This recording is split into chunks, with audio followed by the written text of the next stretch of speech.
Got it going now. Okay, this meeting is called to order. One tap. Okay.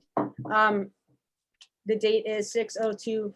The date is Thursday, October 7th, 6:02 p.m. It's the year 2021. This is a general board and stakeholder meeting of the Lincoln Heights Neighborhood Council. I'm Sarah Clendenning, the president.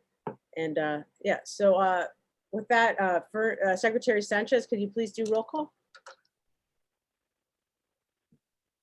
Sarah Clendenning, Present. Ben Wadsworth, Present. Fernanda Sanchez, present. Vincent Montalvo, Present. Nancy Soto, Present. William Morrison,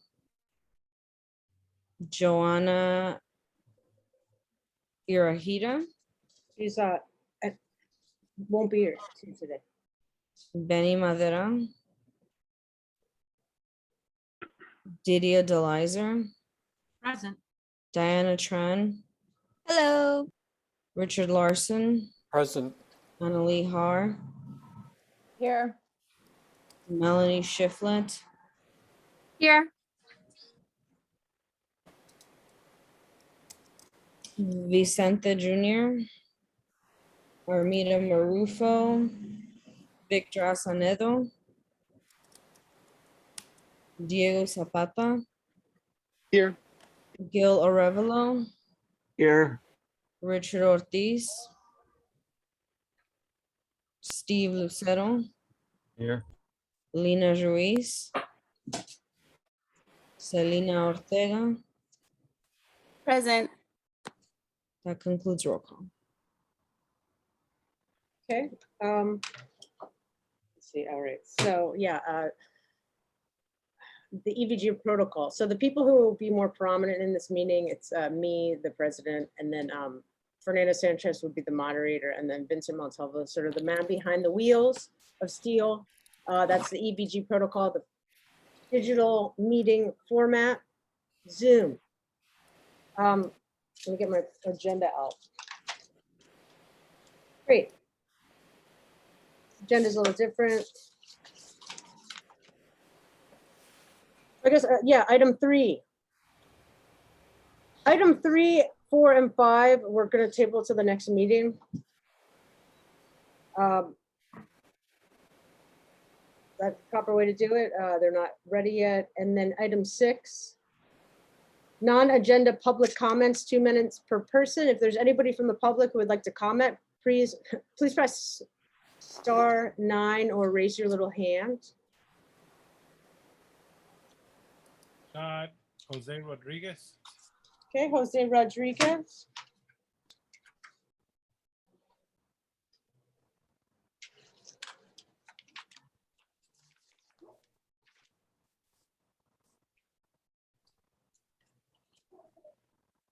Jose Rodriguez, you can unmute yourself.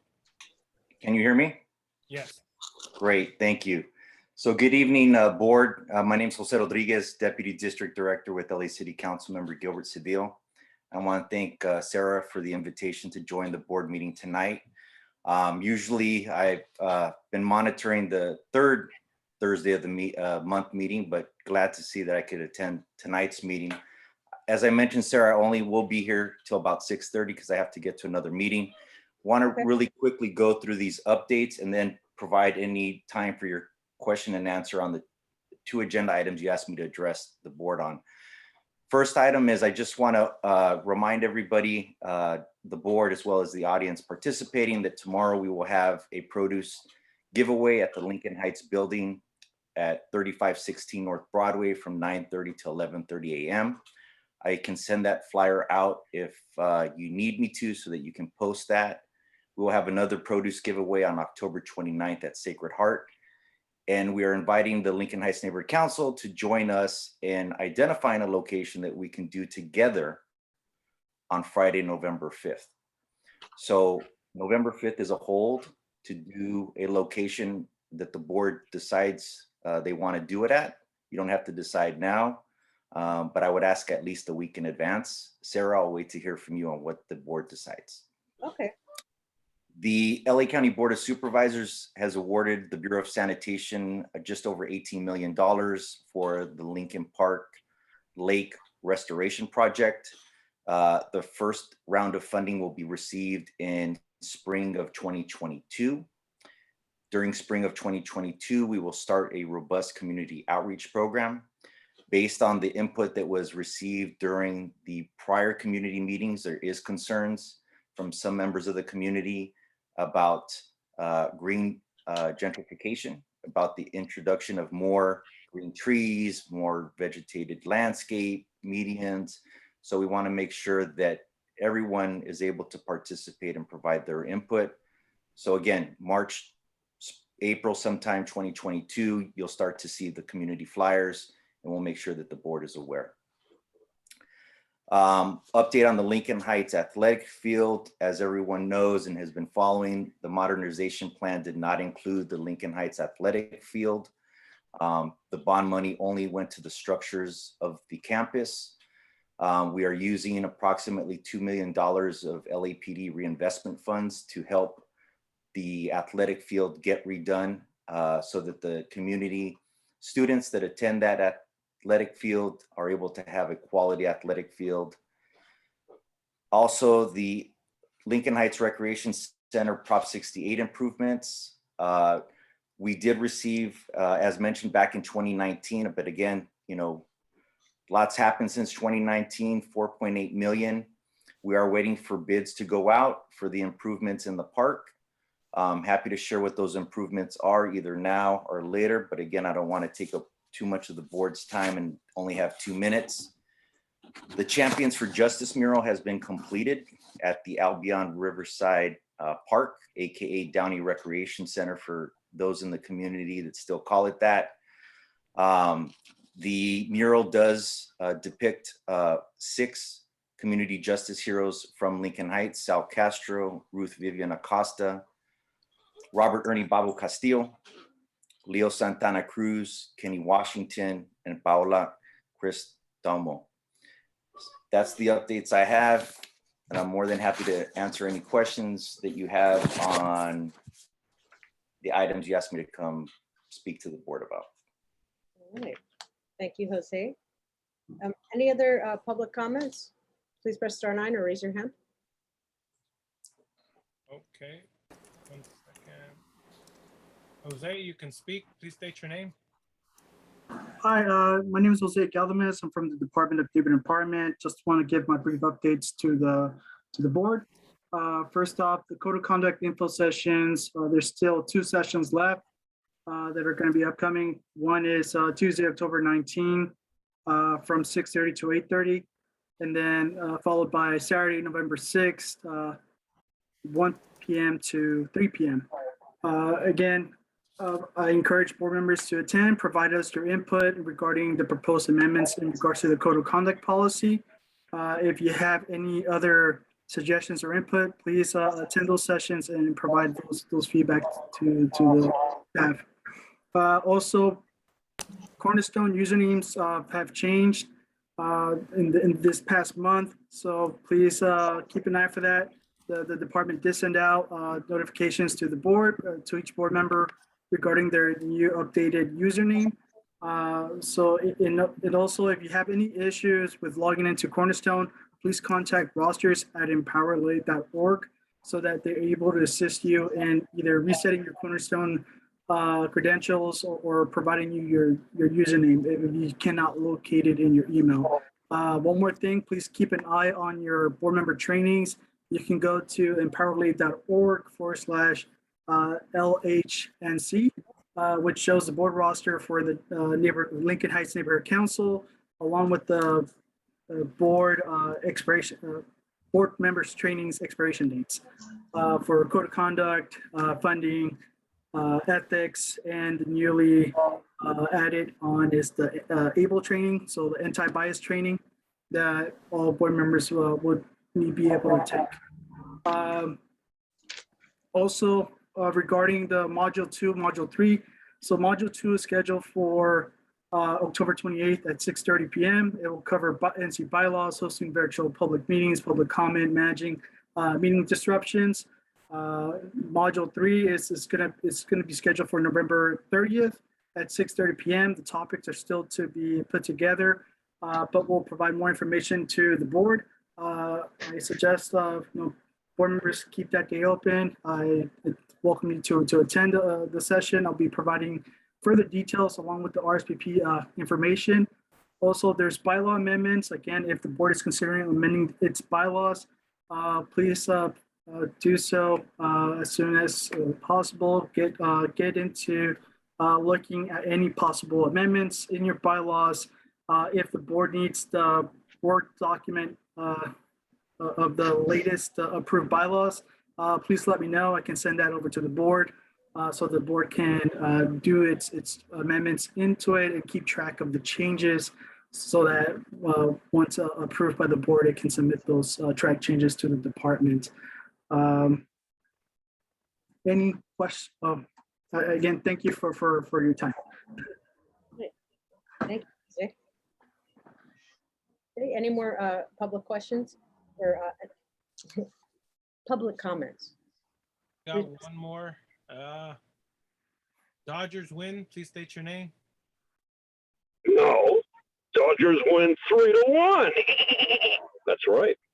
Yes, and again, I can see that Dunn is sneaking. Yes, you know, that's why he puts a mask on his face so we can't see him snorking. Now, they're going to train you about what? How to get sued. That's right. Are you going to trust Dunn parasites about the First Amendment? No. Look up CD lawsuit known as Scarcey versus the city of Los Angeles.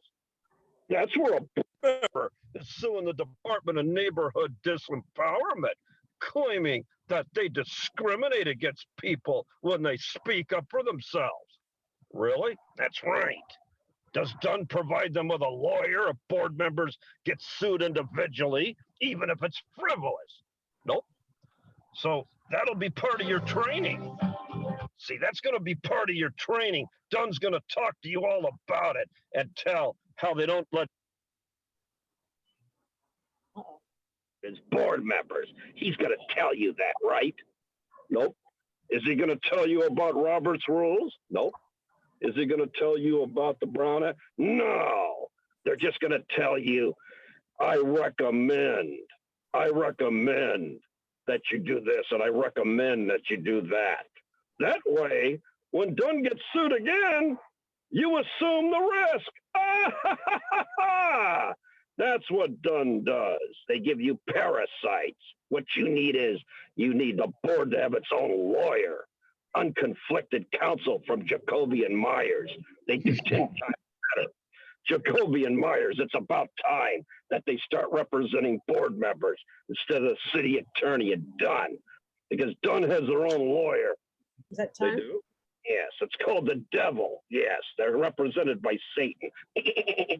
Well done. Dodgers win. Dodgers win, yes. All right, perfect. Any other public comments? Just press *9 or raise your little hand. I see none. All right, so then we'll move on to board member, community and board announcements. 2 minutes. per I can hear you, Steve. I can hear you. Community and board announcements, 2 minutes per person. Anybody from the community? Or we'll start with community. Any community members have an announcement? Let's get our timer. I got the timer up. I'll put it Oh, you on. do? Okay. Community member announcements, 2 minutes per person. Raise your hand or press *9. Okay, we got Dodger wins again. Let me put the time up. Give me 1 second.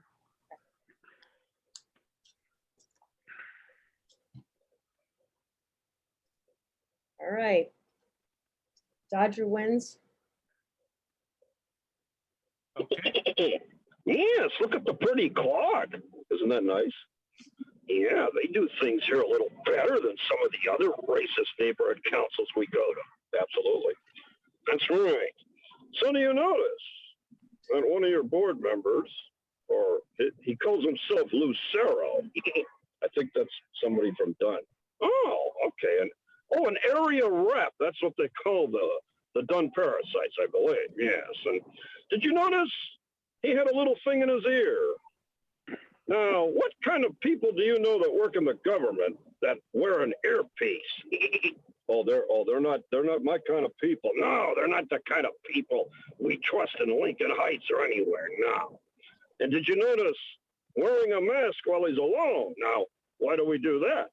Oh, so we can't get lip readers to read what he was saying on the phone as he was calling somebody just now. That's correct.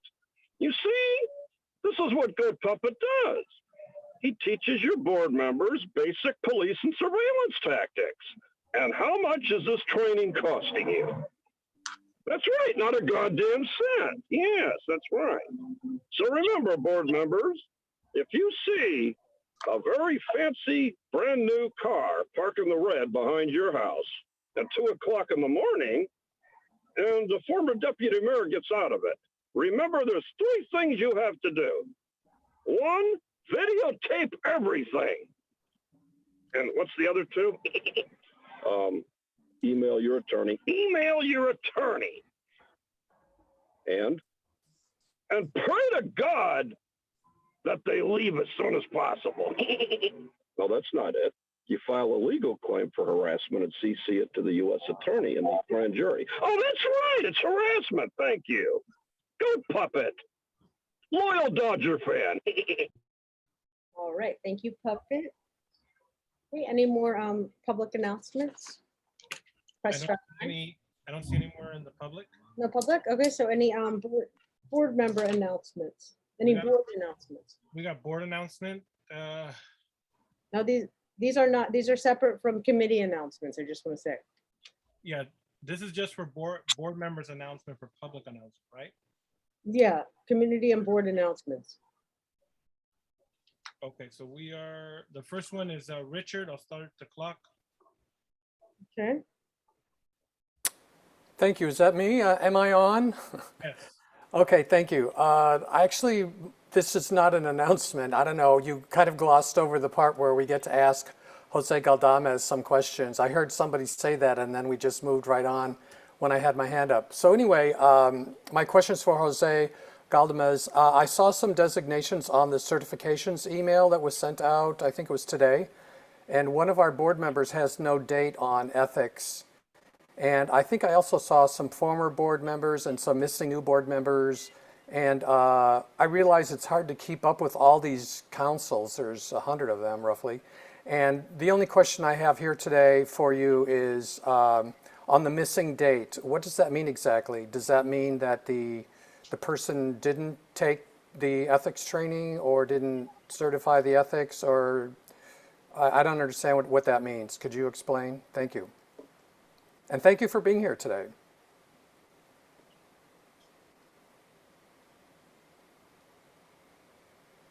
hey, Jose, are you here still?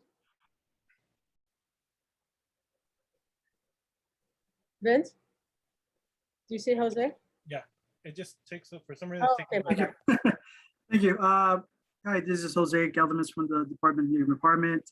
In regards to the question, it's if the data is missing, it's either that we don't have a record of the ethics training or funding training or code of conduct training from that particular board member, or it could be an error that's just wasn't added in if it's a mistake. So we'll just, if the board member believes it's an error, they've already taken the training, please let us know. You can contact rosters@empowerleague.org, since they're the ones that make the updates for each of the neighbor council board members trainings on the back end. Right. Okay, our next board member is Selena. Okay. Hi, good afternoon, everyone. I just wanted to give a quick reminder to our community members, or anyone for that fact, to just be patient with our board members. If someone hasn't replied to you in a timely manner, or if someone hasn't gotten back to you at a good time, please just flag down another board member, maybe email them so that we can communicate with each other. Because we have some of us have full-time jobs, families, we have other adult responsibilities. And we are absolutely, you can rest assured that everyone here is doing their absolute best. So please just be patient with everyone. Thank you. All right, thank you, Selena. Any Next other board person. members? Yeah, Fernanda Sanchez. Hey, Bernie.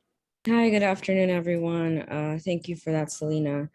I just wanted to highlight, I recently found out that the apartments on Sitchell by KFC have been recently bought out by new owners, and they are already threatening the long-term tenants with eviction.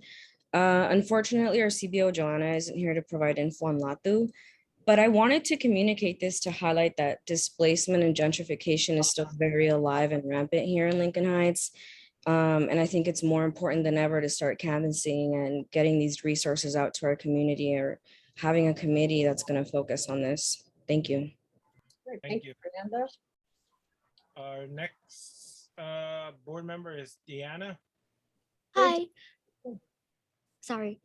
So the person who was talking about the produce giveaway, is it possible for me to give me a flyer so I can like forward it to like my school and like other schools around me and everything? And also I want to ask about like the is this when I'm supposed to ask to be the LGBTQ plus liaison? Is it now or later? We've already given you that. Oh!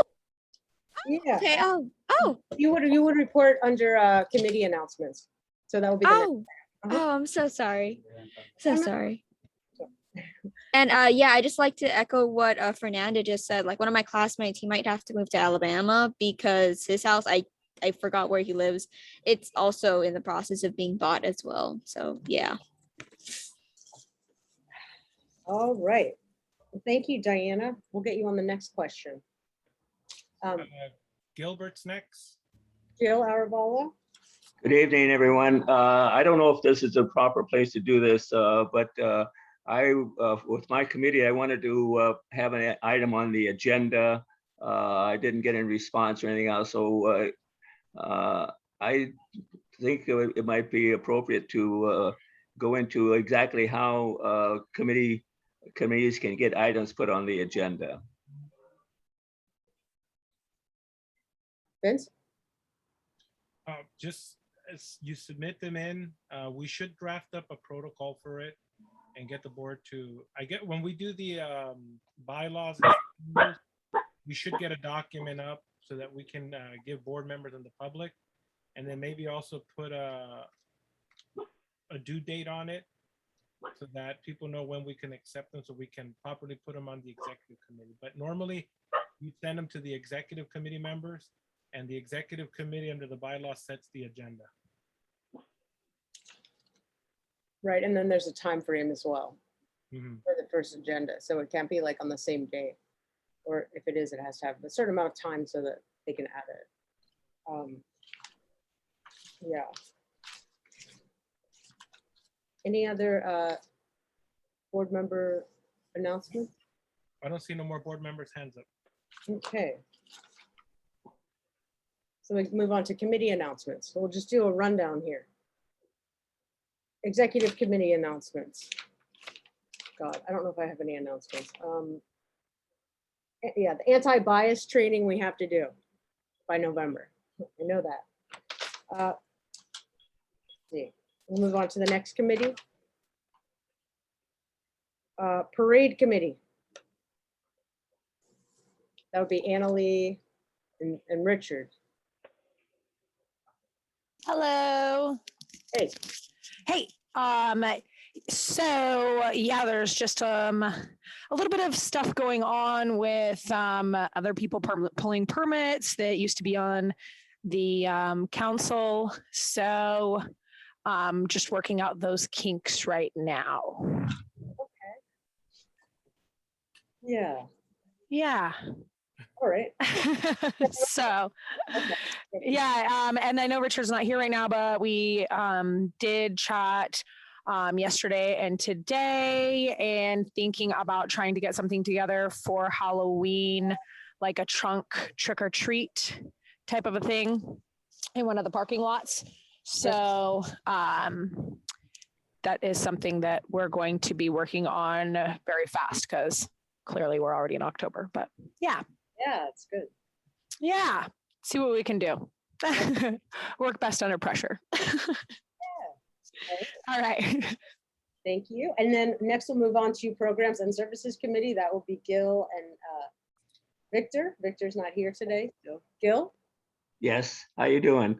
How you We had a meeting, the Program and Service Committee. We introduced ourselves, had a little conversation, and everybody outlined what they would like to do. And I think we have a lot of things, good ideas that are coming up that will be taken up in the coming time. We established a meeting date that will be the third Thursday of every month. I'm sorry, the second Thursday of every month. We'll be meeting. We want to have all committee chairmen, if they have any issues regarding Program and Services Committee, to contact us so that we can take up and do the things that what is needed for the community.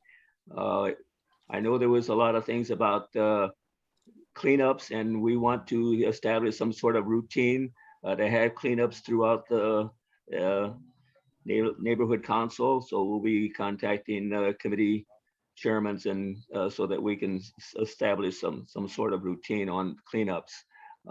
There's, like I said, we had a lot of good ideas. One of the things we wanted to do was we have a vaccine clinic.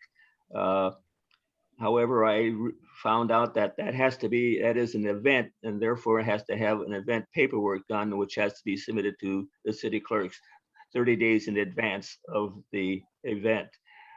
So that kind of put the bosh on that for the time being. I do know that there is a vaccine clinic that's being held October 30th.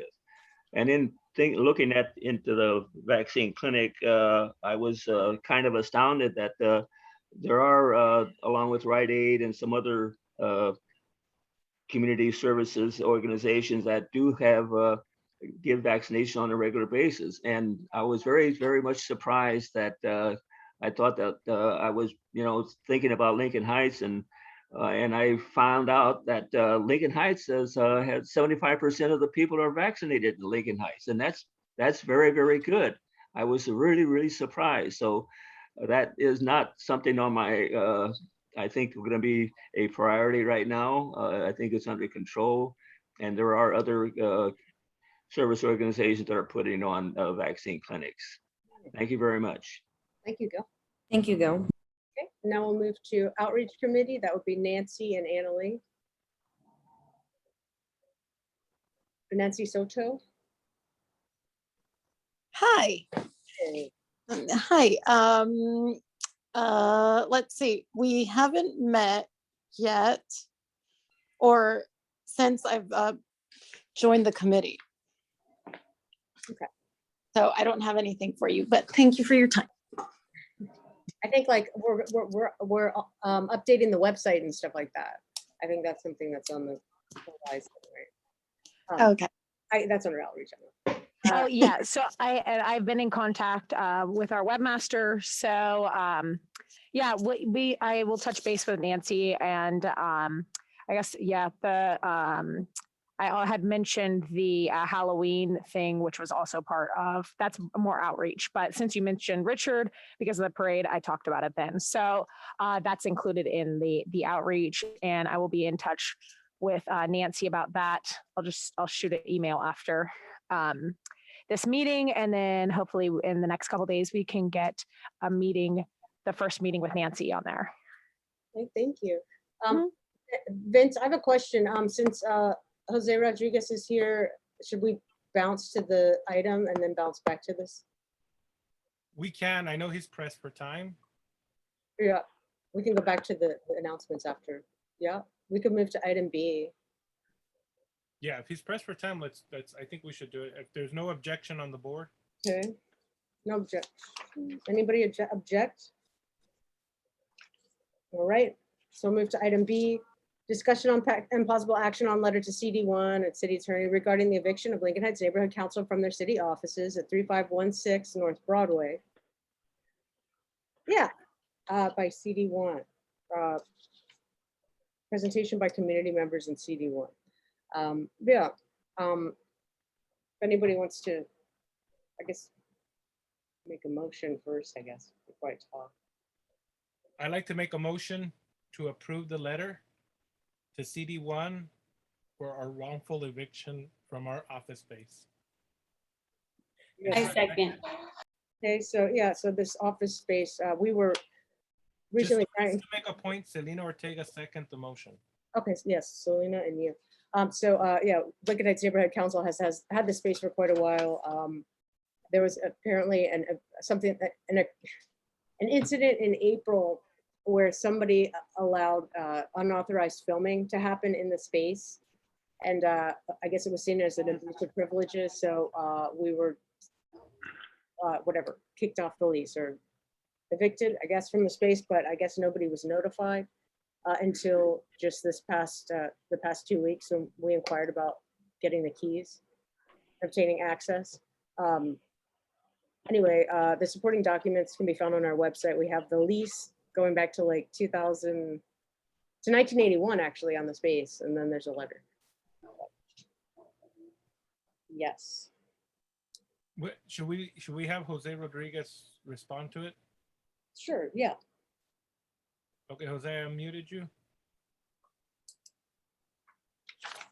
Great, thank you. So to be very clear, there is no lease.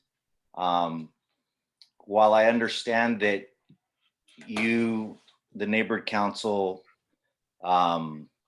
interpret a motion, which is the intent, it is not a lease. There is no agreement that exists between the City of Los Angeles, Department of General Services, and Dunn for the use of this space. Now, Sarah, when you and I communicated, I understood that you wanted our help in finding other spaces. So we can either wait now, since you have already approved this letter to be sent to us, right? Because now this board has taken a legal action basically to call into question the tenancy of the neighborhood council at this space. So I can refrain now from continuing this conversation and allow you to proceed with your letter, allow the city attorney to weigh in on their legal opinion, and we can then go from there.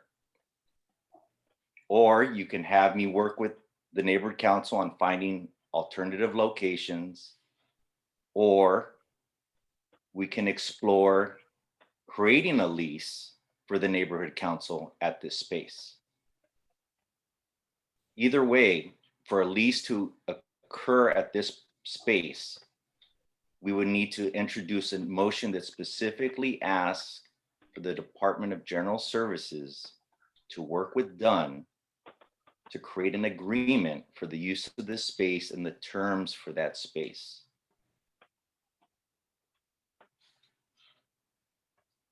I'll wait for the neighborhood council to respond. Right, yeah, Vince, if you could scroll down to the bottom of the document, it has sort of the GSD lease. It's not a lease. It's part of the motion, yeah. I think it was actually. It's a motion. It's a motion.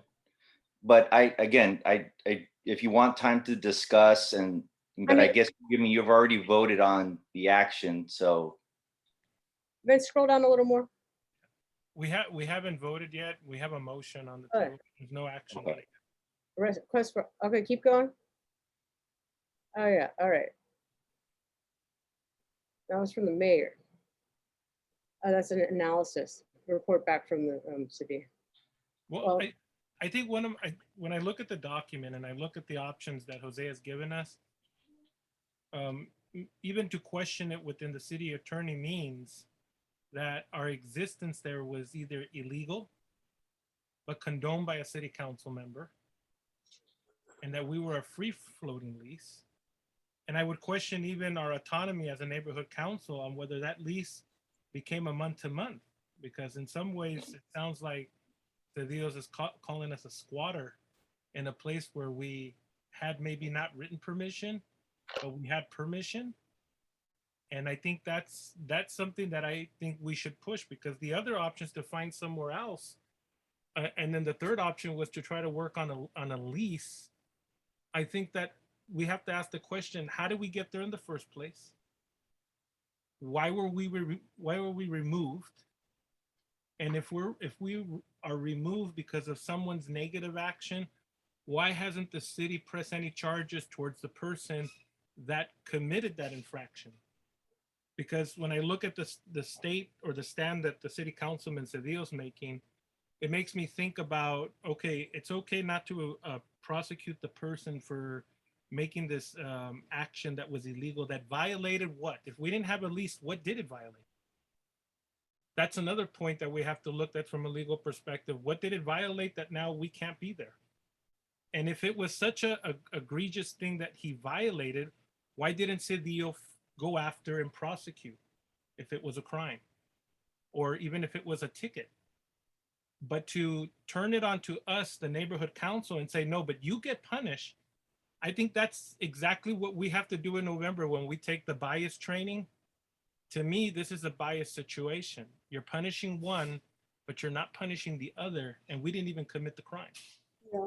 So I think that would be my point to Cedillo, if Jose can take that back to him, because I think that there is legal issues here. And I think that even if it was done with good intentions, I think what bothers me the most is that we had an infraction, it's taken from us, but the person who committed the infraction was never punished. And I don't understand why Cedillo would come after us and punish us, but not punish the person who actually committed either a crime or a ticket or a citation, whatever it may be that he did that triggered us. And it's just a mess. Thank you. That's just my 2 cents. Can you still hear me? Yes. Yeah.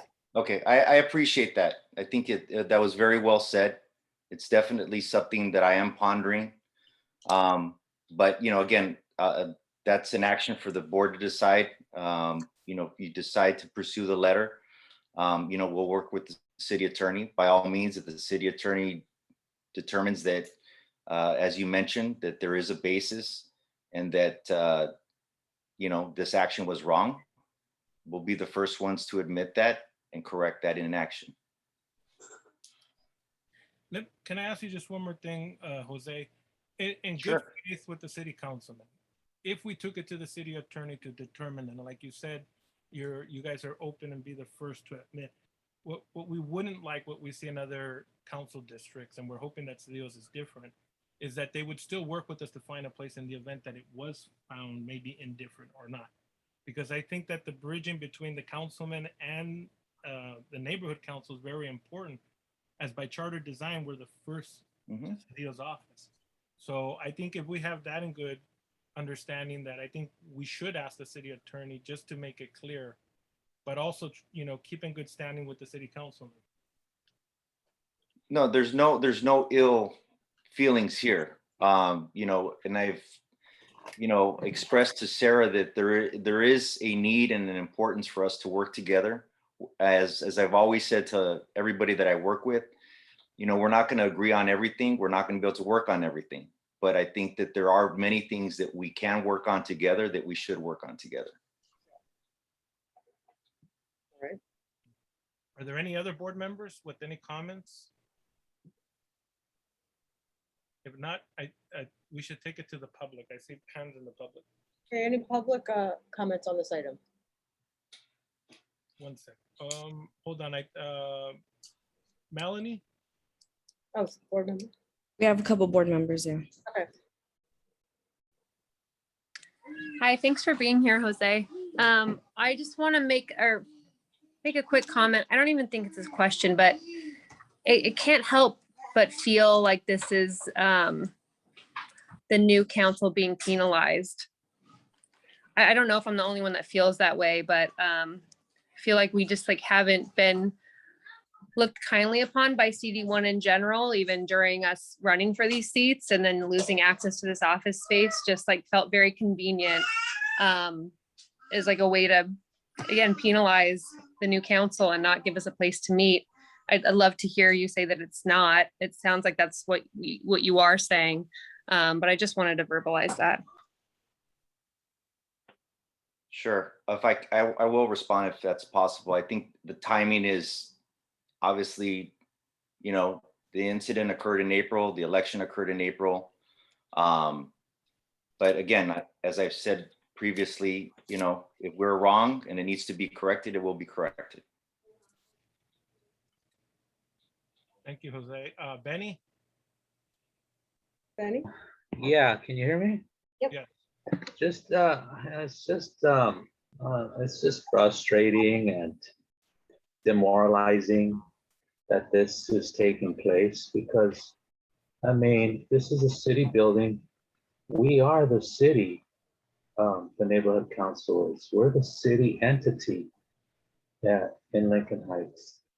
So we should be there. And the fact that, you know, we're being pushed out and having a fight to get back is it's very upsetting. That's all I want to say. Thank you, Benny. Thank you, Benny. I don't have no more board member comment. We can go to the public. Okay. Make the announcement, Sarah, about. Oh, yeah. If you're from the public and you would like to comment on this item, please press *9 or raise your little hand. Okay, we have Jose. Please state your name. Hi, yeah, it's Jose Galdames from Neighborhood Department. I was just trying to get mention in regards to the lease agreements. So again, lease agreements, it's managed by the city clerk NC funding program. They're the ones that oversee that part for the neighborhood councils.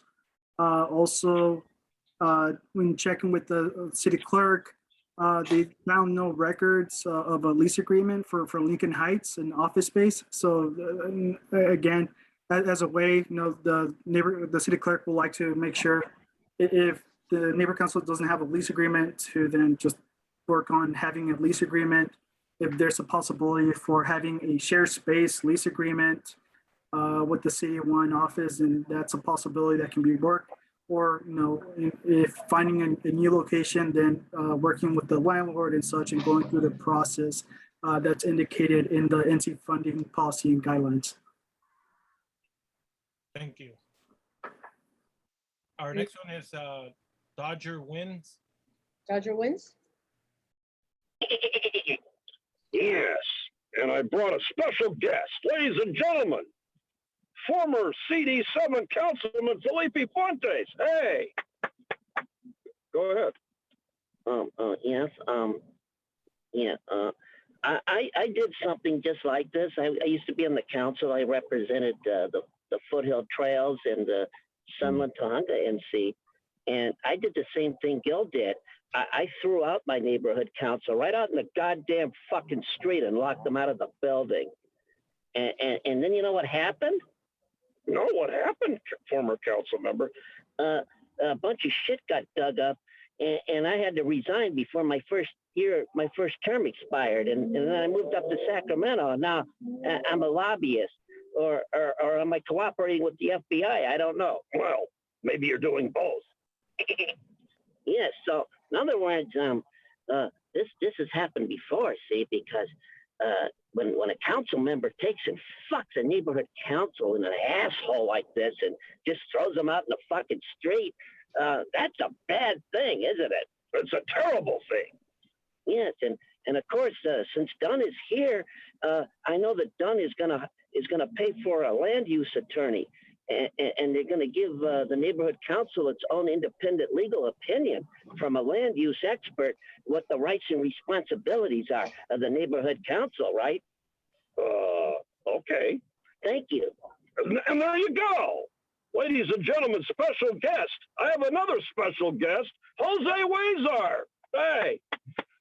I just want to say that if I were Gil Cedillo, oh my God, I'd let you guys back in. You guys seem like really nice people, but I have to go right now because I gotta prep my my federal case, you know. Oh, okay. So there you go, people. Remember, treat the citizens right, or they go to the FBI. Jacoby and Myers, offering legal services. Very good. Thank you. Go Dodgers. All right. Any other public comments on this item? We have Mike, and I'm gonna put the timer on this time because we're going out of time. Mike? Yes, hello, everybody. Just real quick, I just want to encourage Jose. Jose, please work with the neighborhood council. It's very important for them to have a space, whether it be the same space or another space. I think that was an important agreement that we had when I was on the council because we needed a space. We were just floating in the air. So it's very important for the council to have an actual space where people can come and talk to the neighborhood council. And on the same page, I also encourage the board, please work with Jose. Even though when I was on the board, I didn't agree with what a lot of things that his boss said. One of the things I did appreciate is Jose always took the time to listen to us and work with us and make things happen to help us improve the neighborhood council. So I encourage both sides to please work together to get this solved. I know somebody made a mistake. Let's get past that and move on and keep a space open for the community to be able to interact with the neighborhood council. That's it. Thank you, guys. Have a good night. Thank you. Any more? Okay, there's no more public comment. All right, no more public comments. I guess we move on to a vote now. We have a first and a second. Yes. First is Vince, second Selena, correct? Yes. Okay, so motion. Isn't there going to be a discussion amongst the board? Board discussion already happened. I have my hand up. It's closed. We went to public comment and now we're at vote. I've had my hand up. Richard, no, you have not. Do you need to be retrained? Board discussion happened. I have my hand up, and you're insinuating something here that I find to be unflattering. So I'm receiving that comment as being some kind of slander. Hold on. I have my hand up. Thank you. Sarah, do you recognize him or do we move on to the vote? Yeah, give Richard 2 minutes here. Okay. Richard? Yes, thank you. I'm surprised I have to fight so much to be heard. So historically, the Lincoln Heights Neighborhood Council has met at the Senior Center. It's our official address on Workman. For a long time, we've been paying the Senior Center a yearly lease to meet there. I don't know what a lot of these other people who know that are talking about, as opposed to what we're talking about here, which is a place for the neighborhood council. We have a place, and I don't know if anybody's been keeping up on the latest information, but I haven't heard anything about that changing, unless of course we have failed to pay them for the yearly lease. So let's try to keep this motion on topic and keep up with current events, and I think we'll make great progress. Thank you. Thank you. I guess can I comment? Yeah. Yeah, Richard, this is about the 3516 space. We've been denied access to the building and told to remove all of our items because of filming by a certain nonprofit filmmaker back in April. That I guess the board was never alerted to this trespass. It was a trespassing by this person that we just found out about now. So 3516 is now off limits.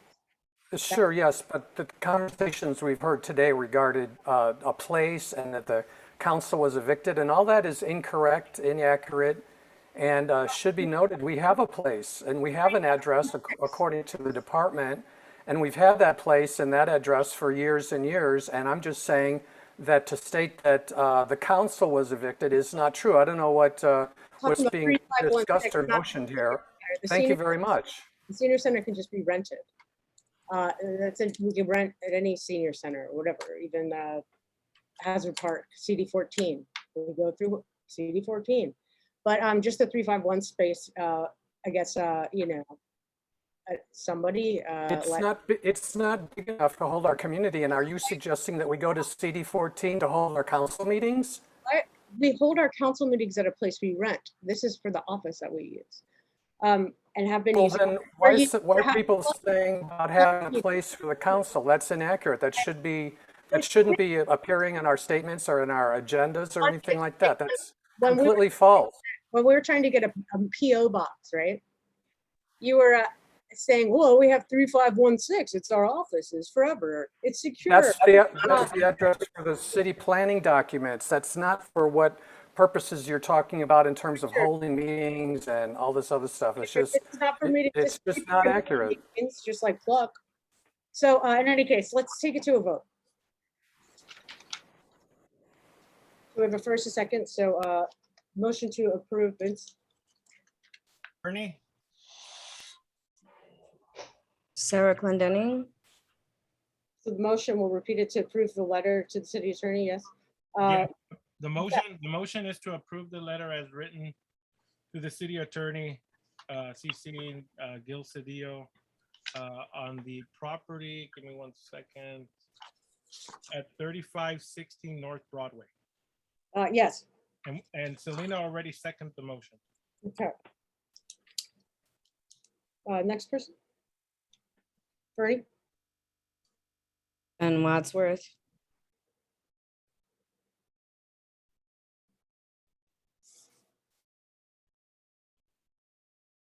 is Ben on here?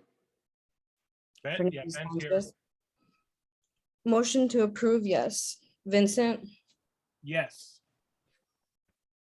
um, Ben, yes.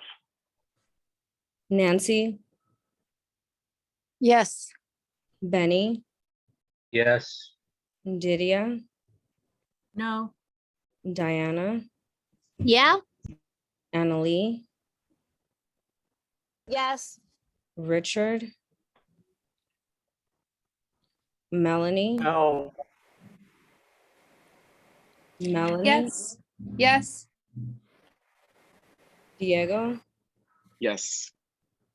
Gil, Steve, Yes.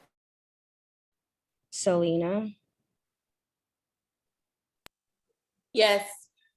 Motion carries. Motion carries.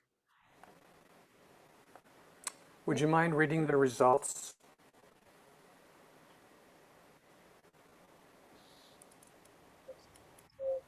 Absent.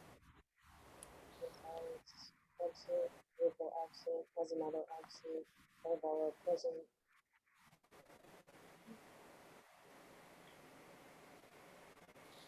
Loving yeses, 2 noes. Thank you. Would somebody mind reading the results? I didn't hear anything. Bernie. Repeat. I'm sorry, what? What was the tally? 11 yeses, 2 no. 1, 2, 3, 4, 5, 6, 7, 8, 9, 10. 11 yeses, 2 noes. Motion carries. 2 taps. Motion carries. Letter will be delivered. Okay, so then we'll move on to the next item that's also pressing.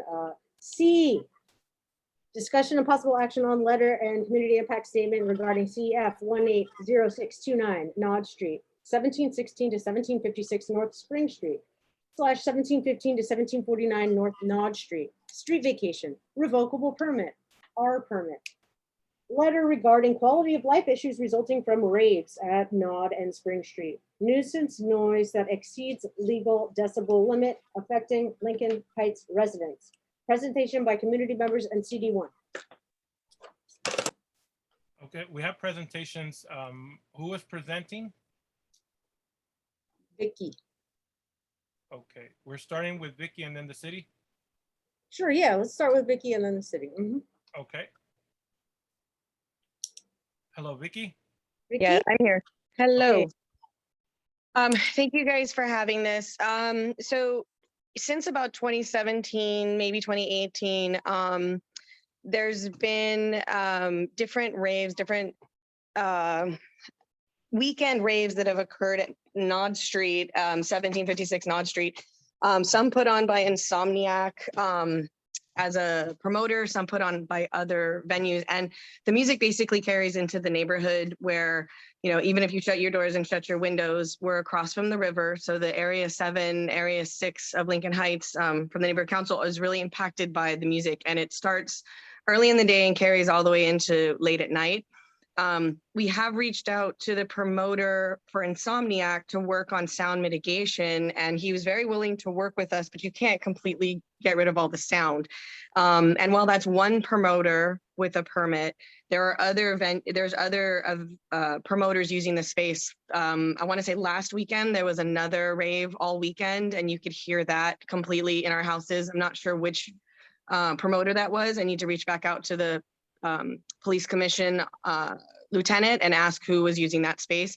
So, you know, as long as the music is just penetrating all of our houses in a way that none of us can shut it out, it needs to be reconsidered for it needs to be moved to a different space. While that section may be industrial, right across the river is a residential neighborhood, and the sound carries into our neighborhoods. You know, I reached out to CD1, we've talked, and you know, this was promoted by CD1 and Cedillo's office as a great, you know, East Coast bringing to the West Coast this great opportunity, and, you know, definitely want the revenue, and we all understand that, but it can't impact the residents that live here. You know, if I can't play my music loud enough to bother my neighbors, neither should this venue. So I can answer any questions if needed, but it's pretty much a monthly problem that's been going on since about 2018. It just slowed down over the pandemic in 2020, and it's come back in 2021. Right. And then Vicky, you have videos on YouTube of just the magnitude, correct? Correct. Yeah. I mean, and then it's another neighbor. I mean, I have like 25 different neighbors that I'm in touch with that just have constant complaints. And yeah, you can go to YouTube. You can go Fed Up to Angelino's, and you can see what it looks like from someone's porch. You can hear the music, you can see the lights. I mean, and the lights really go into the houses that are near Downey Park and that community. And you can just see for yourself how intolerable it really is if you live here. Okay. Thank you, Vicky. Okay, I guess we will go to Jose Rodriguez, right? Jose is no longer in the room. Oh, he's not? Okay, he left. Okay. So was Vicky the only person speaking and Jose Rodriguez? Yeah. Oh, Jose Then left. I'll just make a motion for the board so we can have the board members discuss the item. So I'd like to make a motion to approve the letter for the Raves at Naud Street, CF 180829, 1716, 1756 North Spring Street, 1715, 1749 North Naud Street, issue revocable permit, excuse me.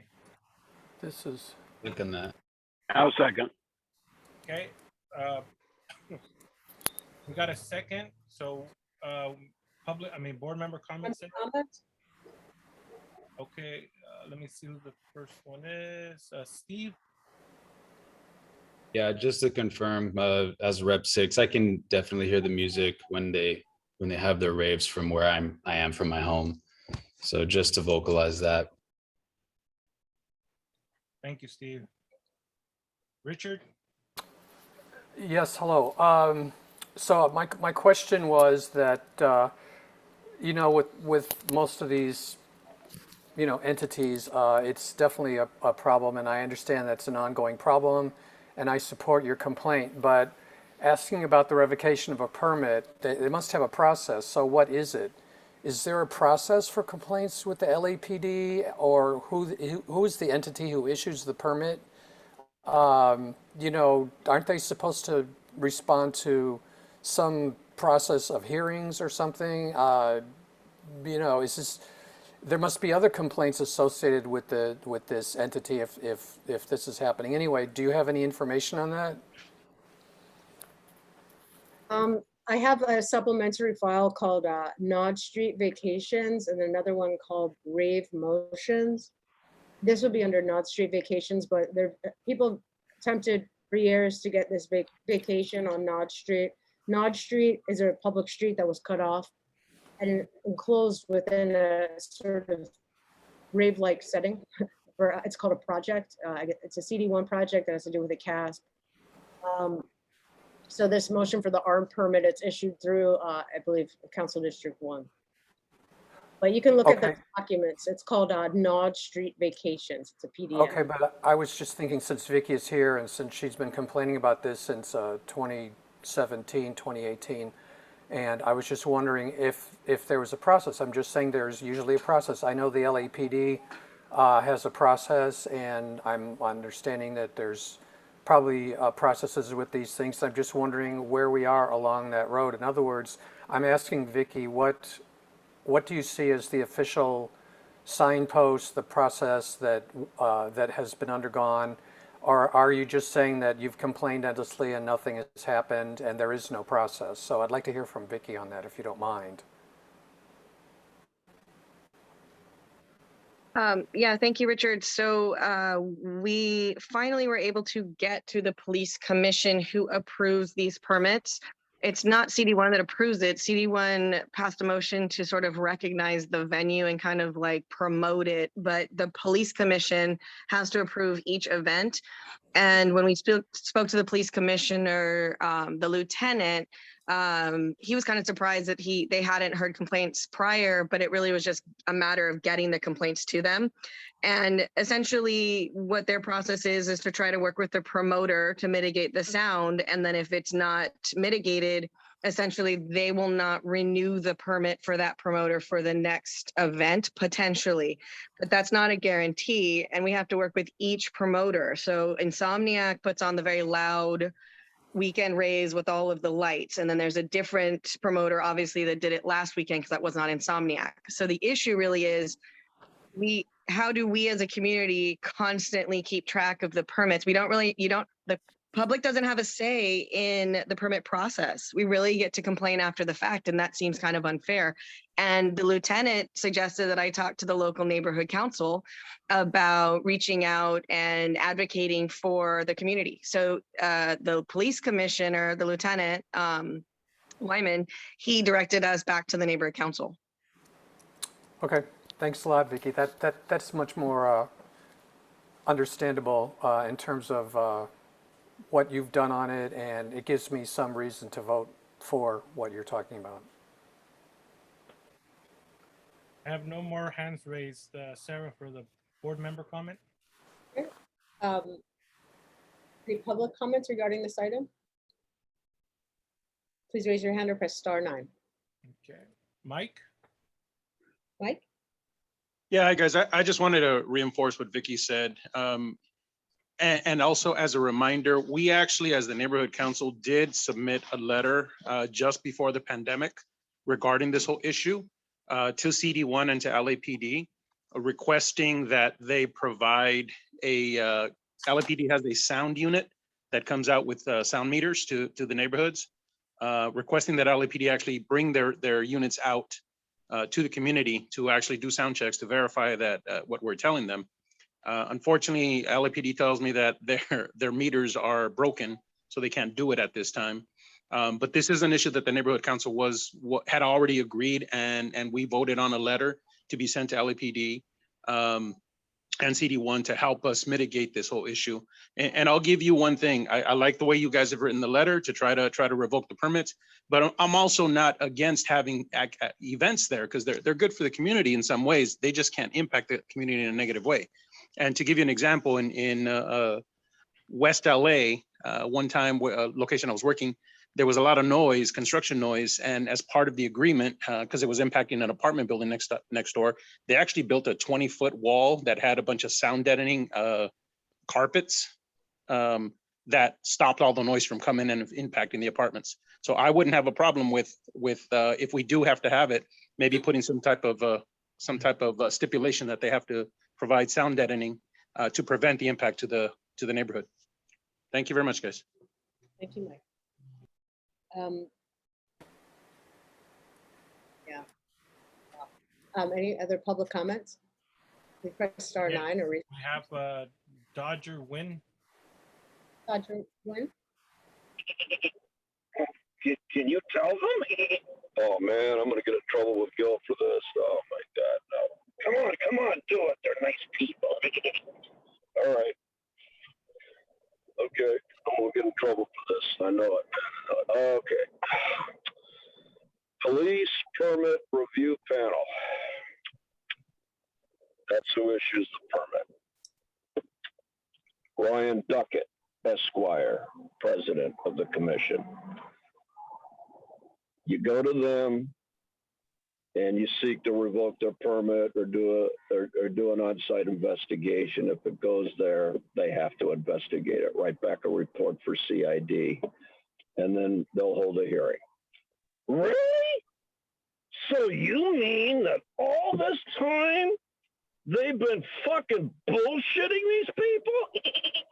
So what's that again? The police permit review panel? What the hell is that? I never heard of that. Man, maybe somebody should Google it. Yes. So when you complain to the cops, does that help? Oh, no, they can't do shit because you got to go to LA Police Permit Review Panel. Okay, well, so do they hold meetings on Zoom? Yeah, they do. Oh, what else?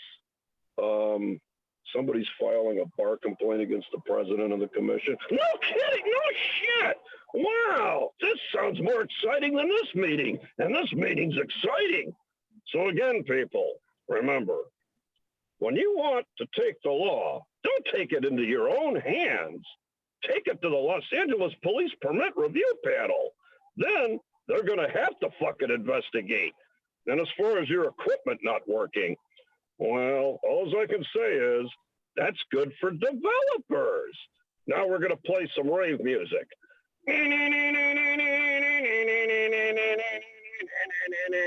Doesn't that sound good? Oh boy, turn it up there, developer.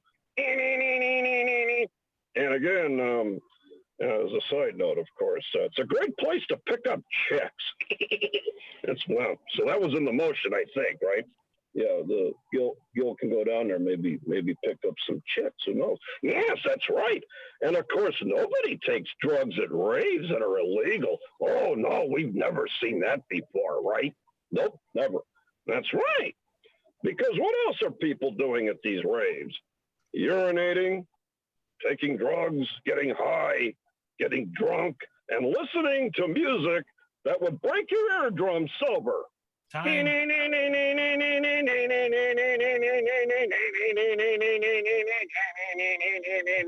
Yes. All right, so any more public comments on this item? You have none? Okay, we have none. So we have a first and a second on this.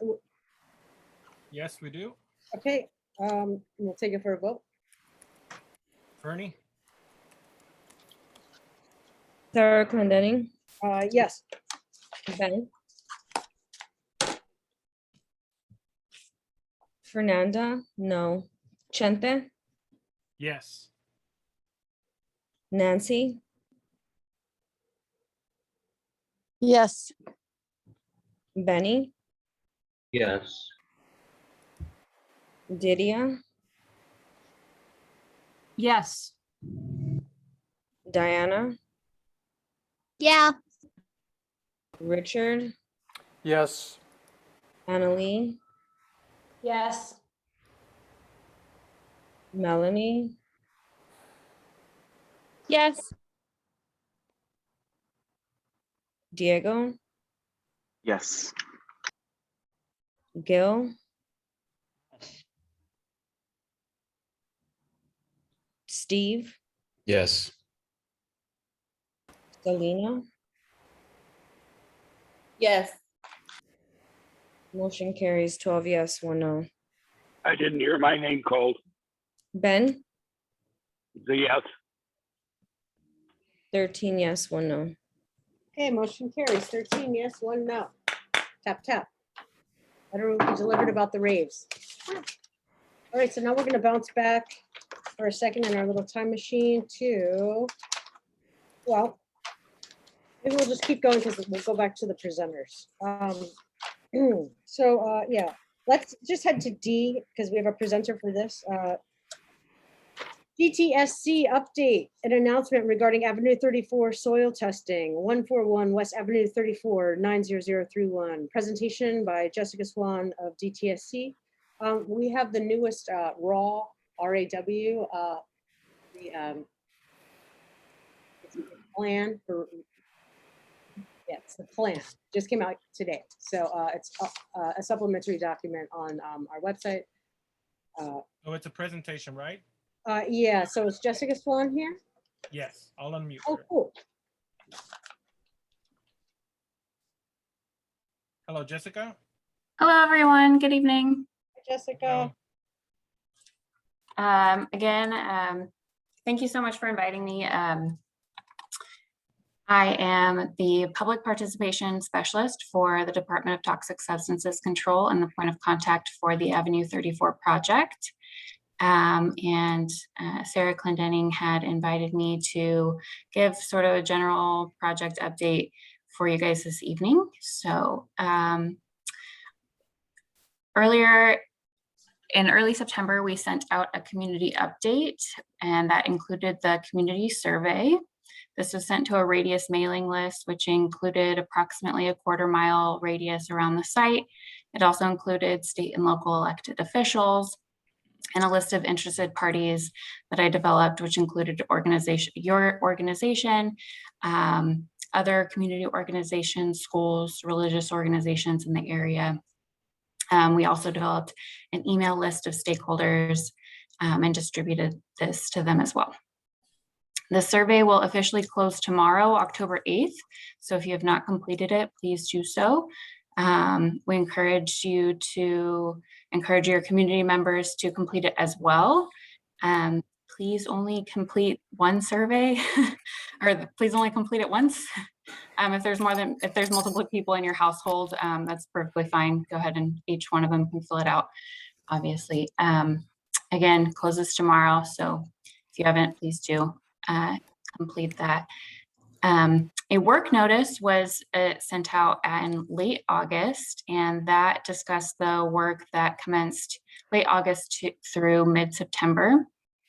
And that was sampling work done on the site to do more characterization on the site. That was distributed along the fence line as well as hand delivered to folks at the line of sight. And as an additional measure, it was emailed to the email list. So the report for that work was submitted to DTSC, and that was in conjunction with the site characterization and the draft removal action work plan, which is also known as a RAW. The draft RAW is available on the EnviroStore page for the Avenue 34 project. We DTSC are still in the process of reviewing this document, and it would generally not be available on EnviroStore until we completed our review. However, in discussions with other stakeholders who felt it was important in the spirit of transparency to have all of these documents available as soon as they were sent to us, we make documents available upon receiving them. So while this document is available for the review, for anyone to review, as it is publicly available again on the EnviroStore page, we are not in a formal public comment period for this document at this time. It's not it's not necessarily in its final stage to where it would be going to public comment. When this document is ready for a public comment period, or an addendum, a document that has an addendum, or what have you, then we will send out a community update via mail and email that notifies the public of this formal public comment period, as well as posting a public notice in newspapers of general circulation. Both the community update and the public notice will be distributed in English and Spanish, and we are waiting on the results of the community survey to determine if any other languages would be needed. So I believe I don't have access to your guys' chat or anything. Otherwise, I would send links and my contact information. But Sarah does have my contact information. So you can reach me that way. If you'd like to be added to our email or mailing list, you can reach out to me. And I also encourage you guys to review the documents that are available on EnviroStore. And one last time, the survey closes tomorrow, so please complete it if you have not already. Thank you, Jessica.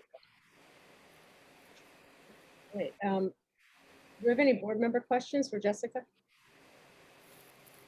We have one, Richard. Richard? Oh, I actually had my hand up on something else, but I want to thank Jessica for being here. I'm going to have to look through and see if I received that myself. I live about a couple blocks away, not within conflict of interest limitation, but I've been following that project very closely. And my question is, even with the level of toxicities that are known, shouldn't we be talking to all the schools that are open and having them reroute the kids going on the way to school? Because that's directly on the Paths to School website, the map of how kids get to Loretto and Hillside and Nightingale. And I'm just thinking, shouldn't there be some kind of like flashing red lights or cones or something along there if that site is as toxic as what I'm hearing? So I am not a technical professional, but my understanding is that the primary contaminant of concern that is on the site is a volatile organic compound known as PCE, or tetrachloroethylene. The way that these chemicals, volatile organic compounds as a whole, are generally the most dangerous is when they're concentrated, such as within a building. So once they hit the atmospheric pressure, if they are released, they disperse rapidly and their negative health impacts are de minimis if impacted at all. So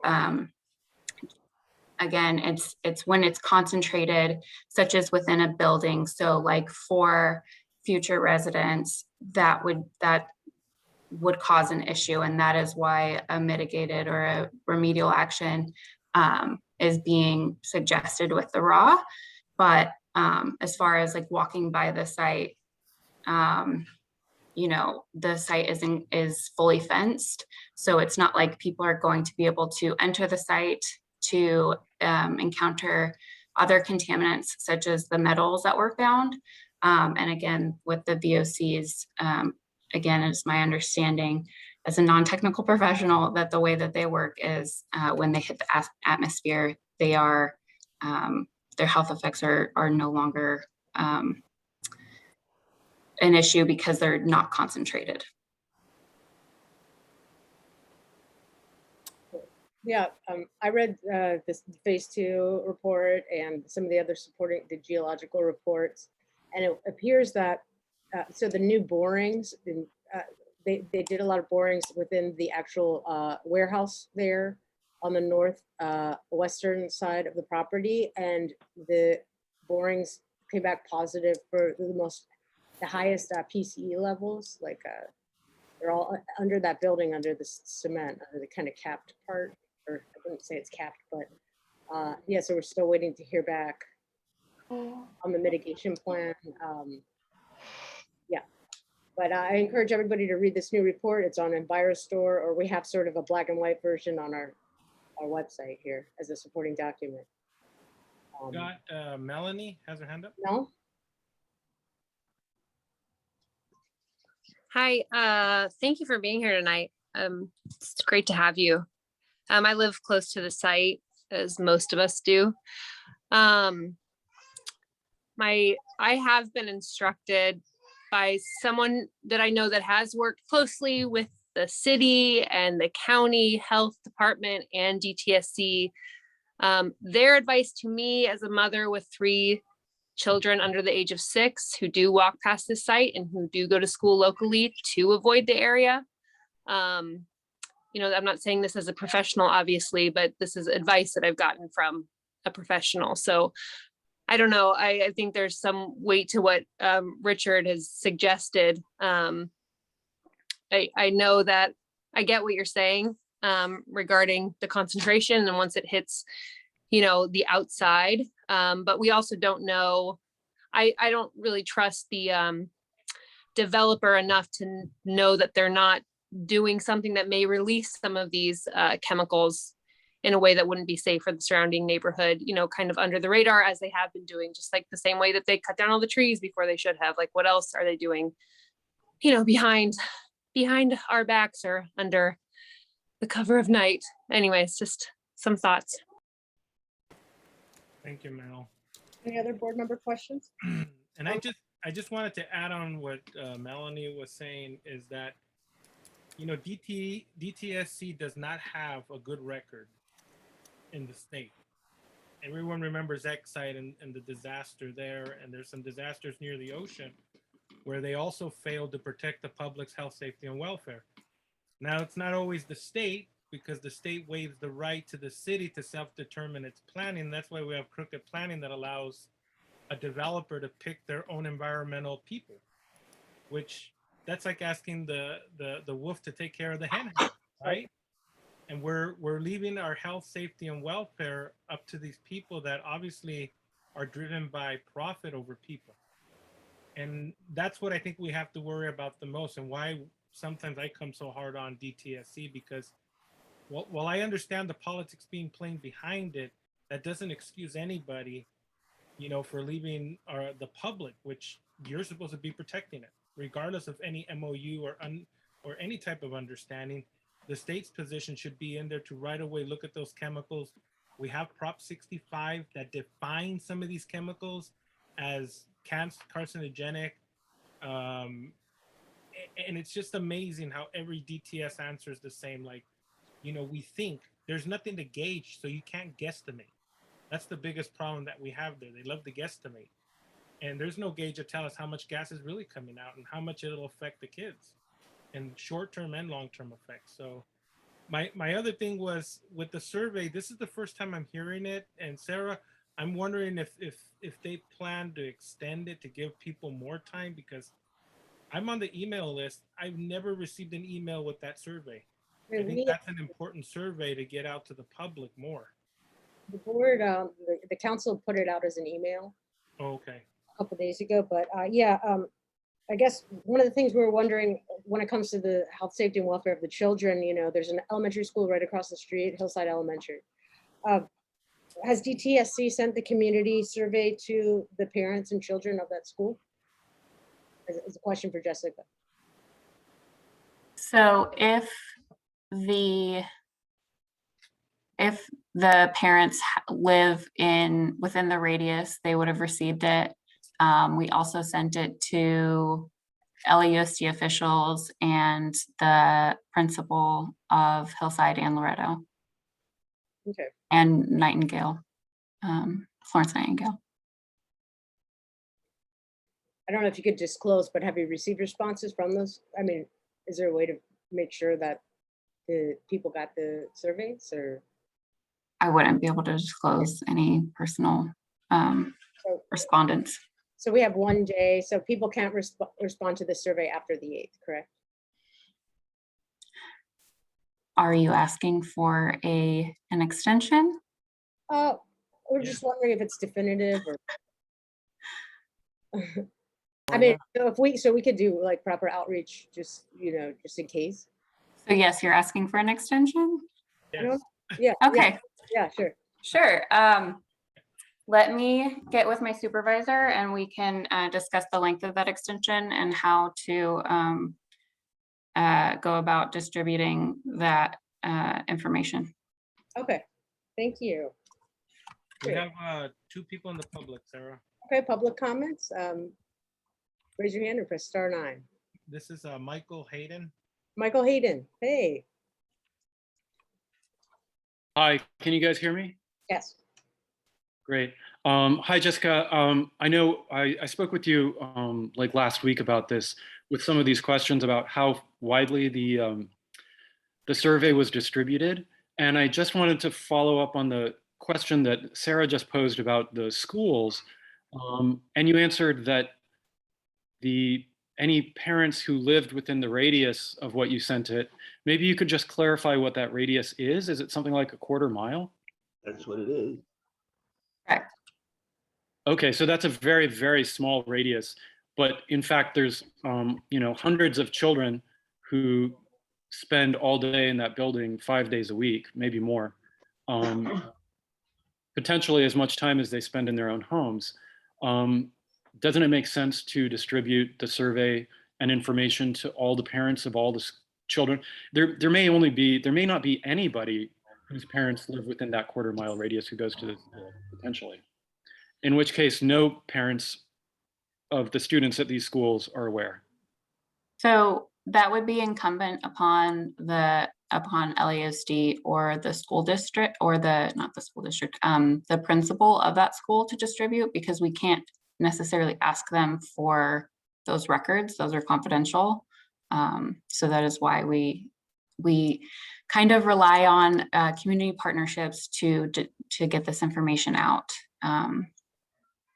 And what kinds of conversations have you had with the principals of those schools? Because I know those of us in the neighborhood who have attempted to reach out to those schools have received a lot of pushback from the principals saying this is not something that they are concerned about, and that they flat out told us they've tried to stop us from distributing information, and they don't want us to raise these concerns.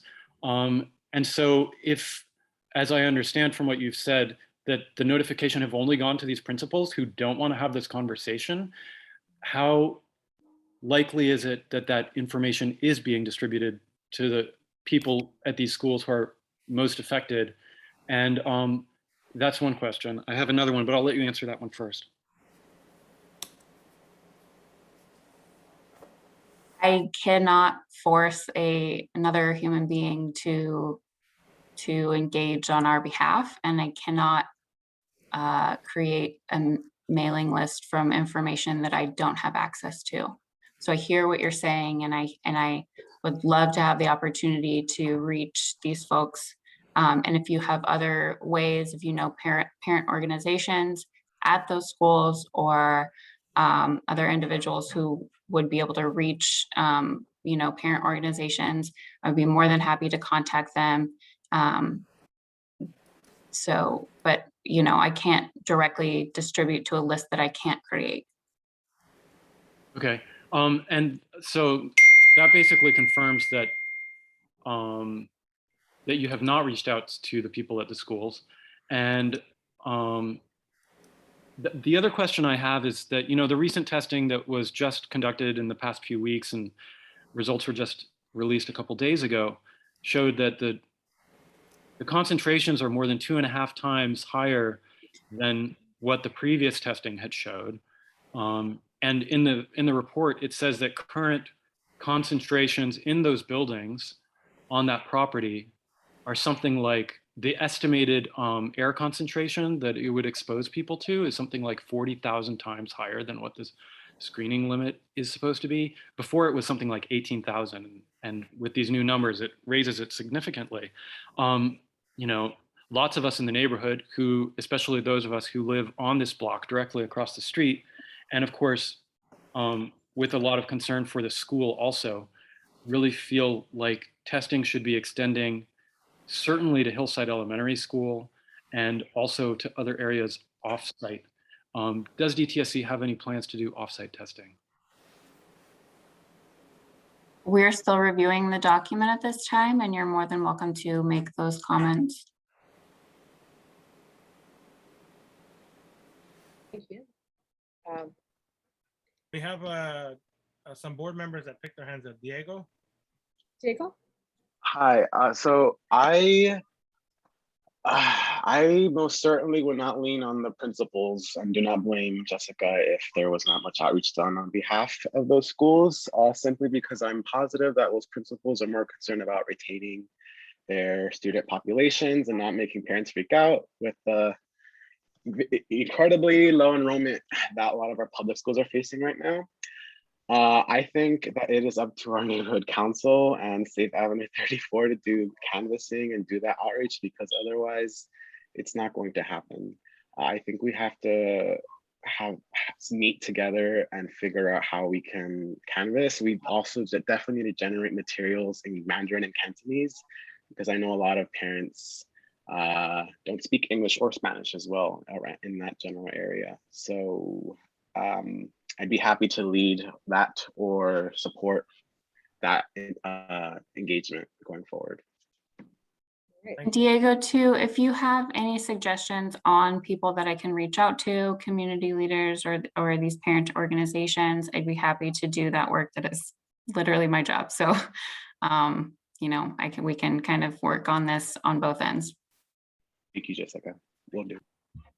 We have Deanna. Anna? So yeah, as the youth rep and somebody who's connected with the schools, I can confirm that the schools have not been reached out to. Like, if mine was, I would know about it because I work closely with the principal. So yeah, there's that. And my friends from Lincoln and Bravo, they haven't been told anything either, even though I know Lincoln's not too far. I mean, it's a bit far, but it's the kids that live the kids that go to there still live within the area. I mean, they haven't been informed at all. So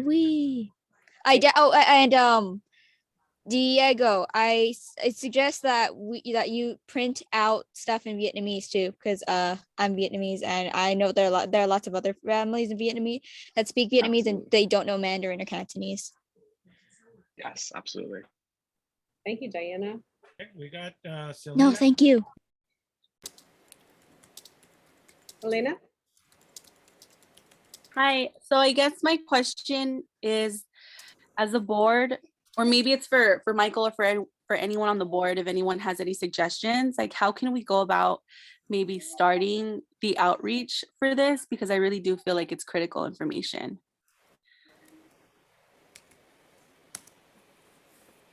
I mean, we've already sent sort of an email blast, but it was like a Spanish and English only version. We sent it from the Lincoln Heights Neighborhood Council web server. But if we do an extension, yeah, we could organize with our outreach committee, right? And maybe just the whole council. Like for example, if I went and started looking for parent organizations, am I allowed to do that?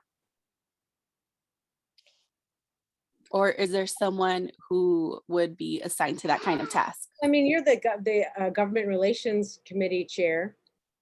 So it's like LAUSD sort of government relations, except to Monica Garcia. Be like, No. You can also collect them and work with outreach, since outreach can send them out. And we also have our email list that we can send out from the website. Okay.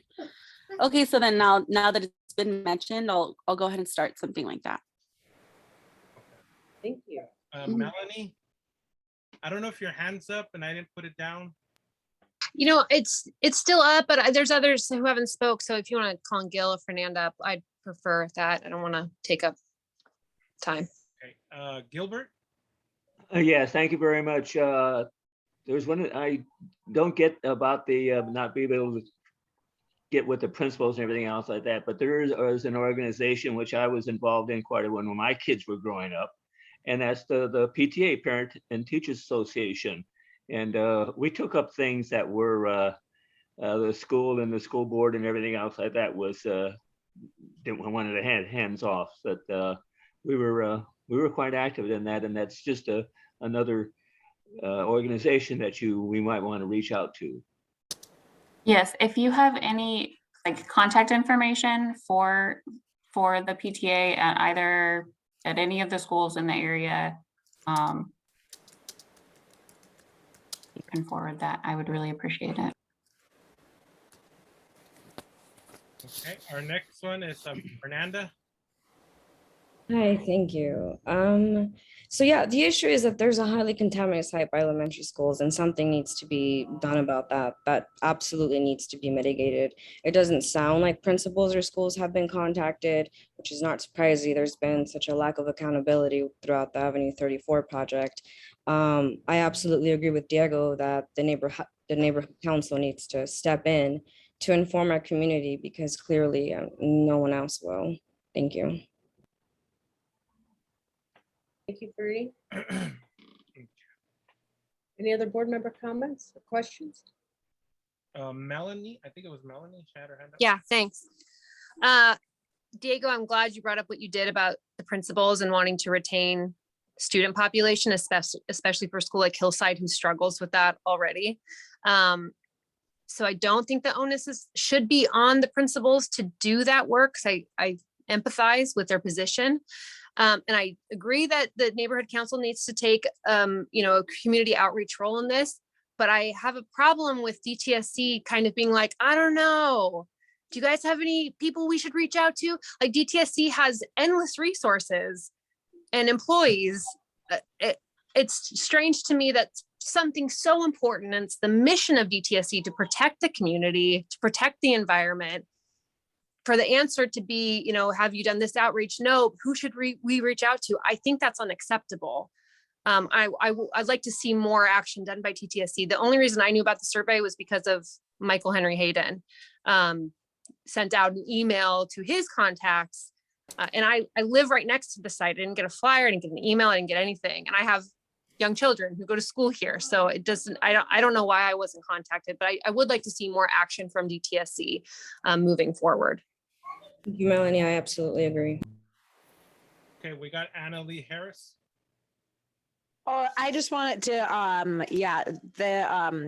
say the exact same thing as Melanie, that Michael Hayden's the reason why I got the survey, and Michael Hayden's the only reason why I even found out about the Avenue 34, which is what even got me involved in the community at all. So something that is very important, and with I know that our outreach, I definitely would want to be a part of that. I know that by the way that they, Patty and Michael had reached out to the community by going door to door and talking with posting and things like that was how I had originally found out about the project. So I would definitely want to and be willing to help with the outreach on that.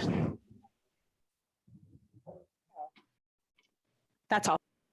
Okay, we got, thank you. And then we have Steve. Steve? Echoing the same as the rest, the reason I've heard of anything about Avenue 34 is through Michael Henry Hayden as well. And I'm very willing to start this process and hit it again. Right.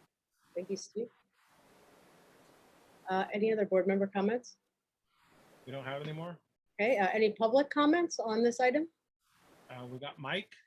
Mike? Hello again, guys. I just wanted to give you guys some advice on how we did it before. If you remember the 5 lots project, the way we really got the word out to everybody was going back to basics. We created a simple 1-page flyer with the most important points of what information we had at that point. And we literally, each board member was given a stack of flyers to go ahead and give out within their local community, and also to go to your local stores, shops, restaurants, and ask permission to put one up on their windows and explain it to them how important this is. And those flyers were all over Lincoln Heights. And when we had those community meetings, we had 300 people show up to our meetings at that time because the word got out literally with just flyers. The other thing is we also went to our local schools. The principals really, like was mentioned earlier, they're more worried about other things. If you take them the flyers, they're not going to do anything with them really, unfortunately. The way we did it is we went to the PTA meetings. We informed the PTA of the importance of the topic, and then gave them the copies of the flyers, and they passed them out to all their parents. And that's how we got the word out. Really going back to basics, the internet and all that stuff is great, but a lot of the parents in our community, they're not really on computer. They need to see something in their hand, something in their face. So just throwing that out there. You guys come up with a nice, simple 1-page flyer in multiple languages and have every board member distribute them out. You guys will get the message out. Thanks. Thank you, Michael. All right, any more public comments? We got Michael Hayden. Michael Hayden? Hi. I just wanted to add to the points that everybody's saying, just that Patty Camacho and I worked on a flyer that's a simple 1-page flyer that would be appropriate sort of flyer to distribute to parents at the school. We have it in English and Spanish, and obviously we're happy to share that with you guys if you want to use it as a starting point, and can augment it however you want and translate it into other languages. But I can happily share that with anybody who's interested. Thank you, Michael. All right. And we have Dodger Win. Dodger Win?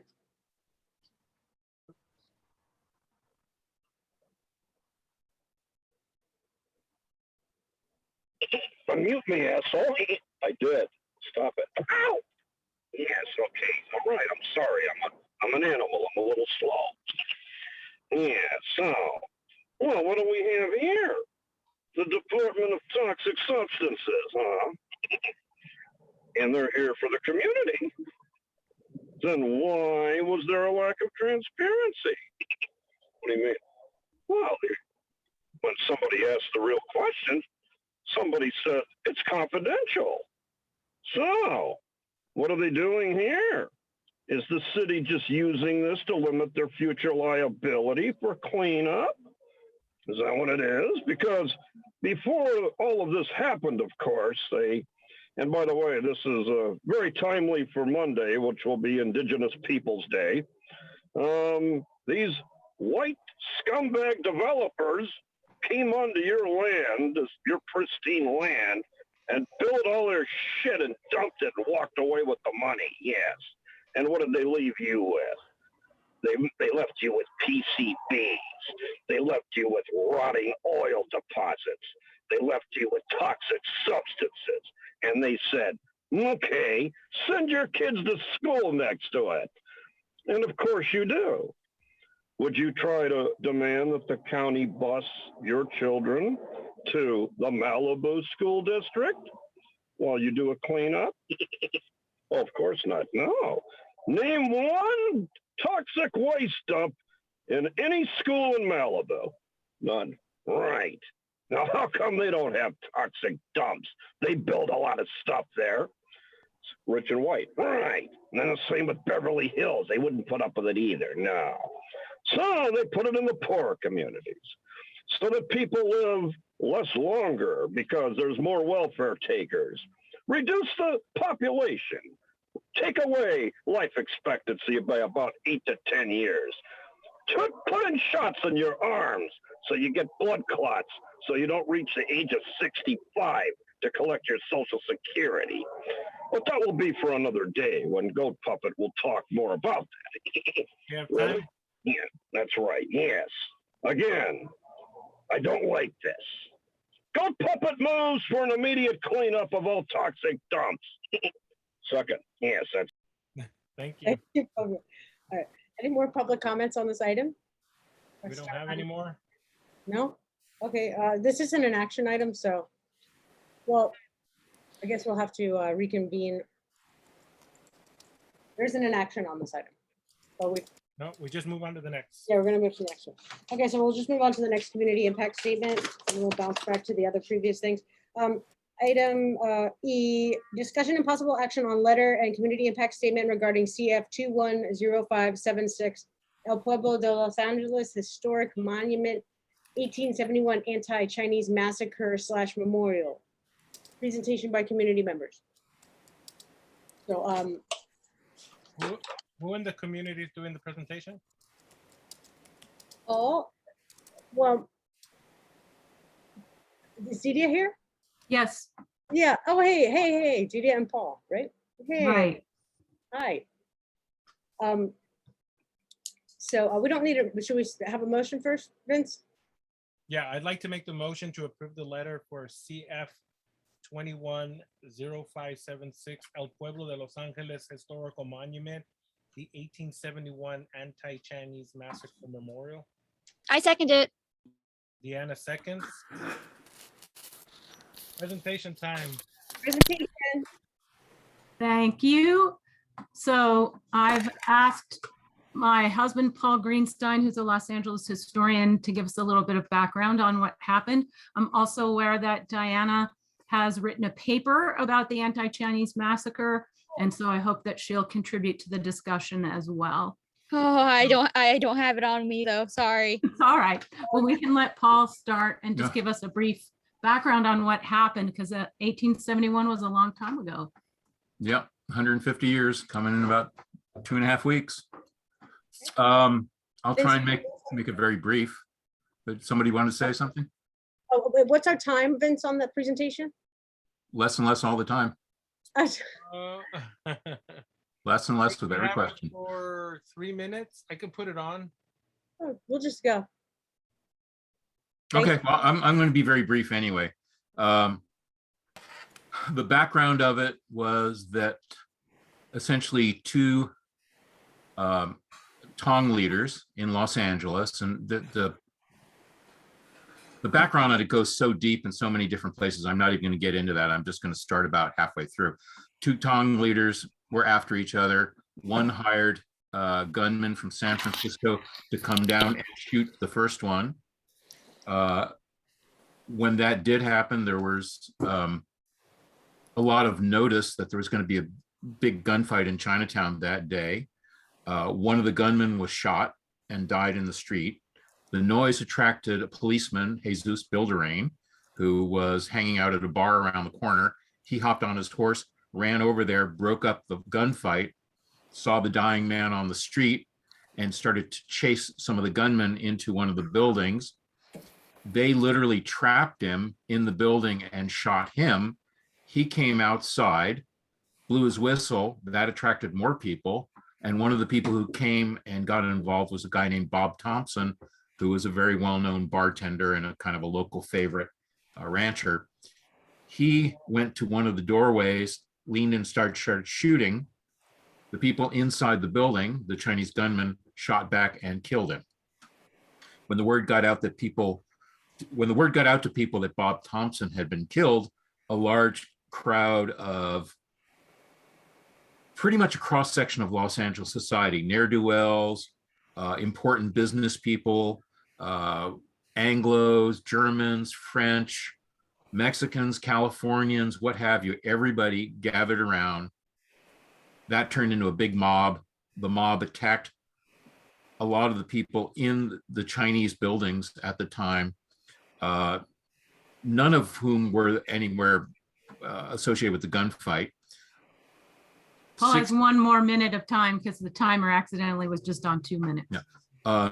Essentially, the mob dragged people up to Tomlinson's Corral on Temple, to the Goler Wagon Shop. They beat them, they hung them, they shot them, and wound up killing a total of 19 people. So where did the first incidents take place, the shooting of Bilderain? Well, the first incident was at the Coronel Adobe, at the south end of the Coronel Adobe on Aliso and Calle de los Negros, which is a street that no longer exists. In the 1880s, it was plowed through as Los Angeles Street. So it's sort of near, it's near where now is the plaza, where always was the plaza. Well, it's near actually, the plaza, but it's not on. Everything was near the plaza in 1871 is part of the problem. It is basically on the slow lane of the eastbound 101 at Los Angeles Street. Now, one could say, yeah, it's actually on the new Aliso Street, or you could say, yeah, it's actually on the bridge. It's hard to say exactly where it was, but it's roughly where Los Angeles Street and the slow lane of the 101 is. And then where several of the people were hanged. Tomlinson's Corral was a favorite place for hangings. For extrajudicial hangings. Extrajudicial hangings, yes, lynchings. And that was on Temple Street. Goler's Wagon Shop was on Los Angeles, the actual Los Angeles Street. So they were both, Tomlinson's Corral was up the hill a little bit. Interestingly enough, Tomlinson's Corral was across the street from Jesus Bilderain's house. So Jesus Bilderain is the police officer who was the first person shot, who was one of the initial participants. And another really quick factoid is that his son, Arthur Bilderain, was a fireman, and he was stationed on the corner of Aliso and Los Angeles Street, right about where the Coronel Adobe had been. Where his father was shot. Where his father was shot, yes. Also, Jesus Bilderain's son, Arthur, the fireman, built a house in Lincoln Heights on Avenue 33. Yeah, true. So. Questions? Thank you, Paul. Welcome. Diana has her hand up. I tried to make it quick. Yes. Oh, I mean, if anyone else has a question, I'm just gonna like add my piece to it. If anyone has, okay. Should I just say what I say? Yes, please. Okay. So thank you for your lovely presentation. I really liked listening to it.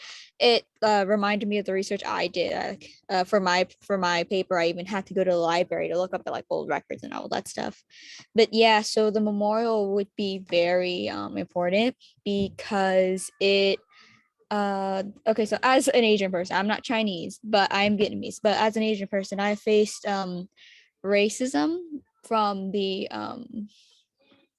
community, Latino, white, I mean, Latin American, white, etc.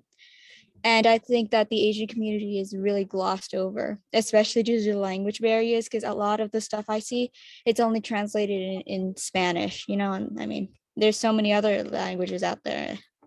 And even if it isn't just Spanish, and even if it isn't just Spanish, it's either like it's either Mandarin, not Cantonese, which a lot of people, not Cantonese or Vietnamese, which a lot of people speak. And I think that this memorial would be very conductive to like fostering more, I guess, attention or sympathy towards the Asian American community here for the elderly and the youth.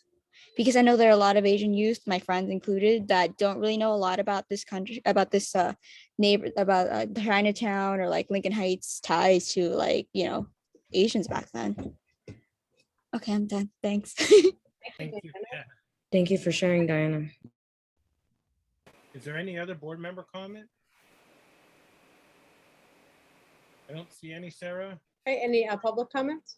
We got one in the public. Dodger wins. Dodger wins. Yes, go ahead, sir. Yes, thank you. Wrong name of the event. It's not the anti-Chinese massacre. It was the Chinese massacre of 1871. Look at the plaque at the Chinese American Museum. You can't, you know, it's a redundancy, right? Anti-Chinese massacre. Well, a Chinese massacre, by definition, is anti-Chinese, right? So you don't have to have double adjectives, right? So they call it the Chinese massacre. But you know what? The PC group at the LA Times wants to call it the anti-Chinese massacre because it makes it sound less evil, doesn't it?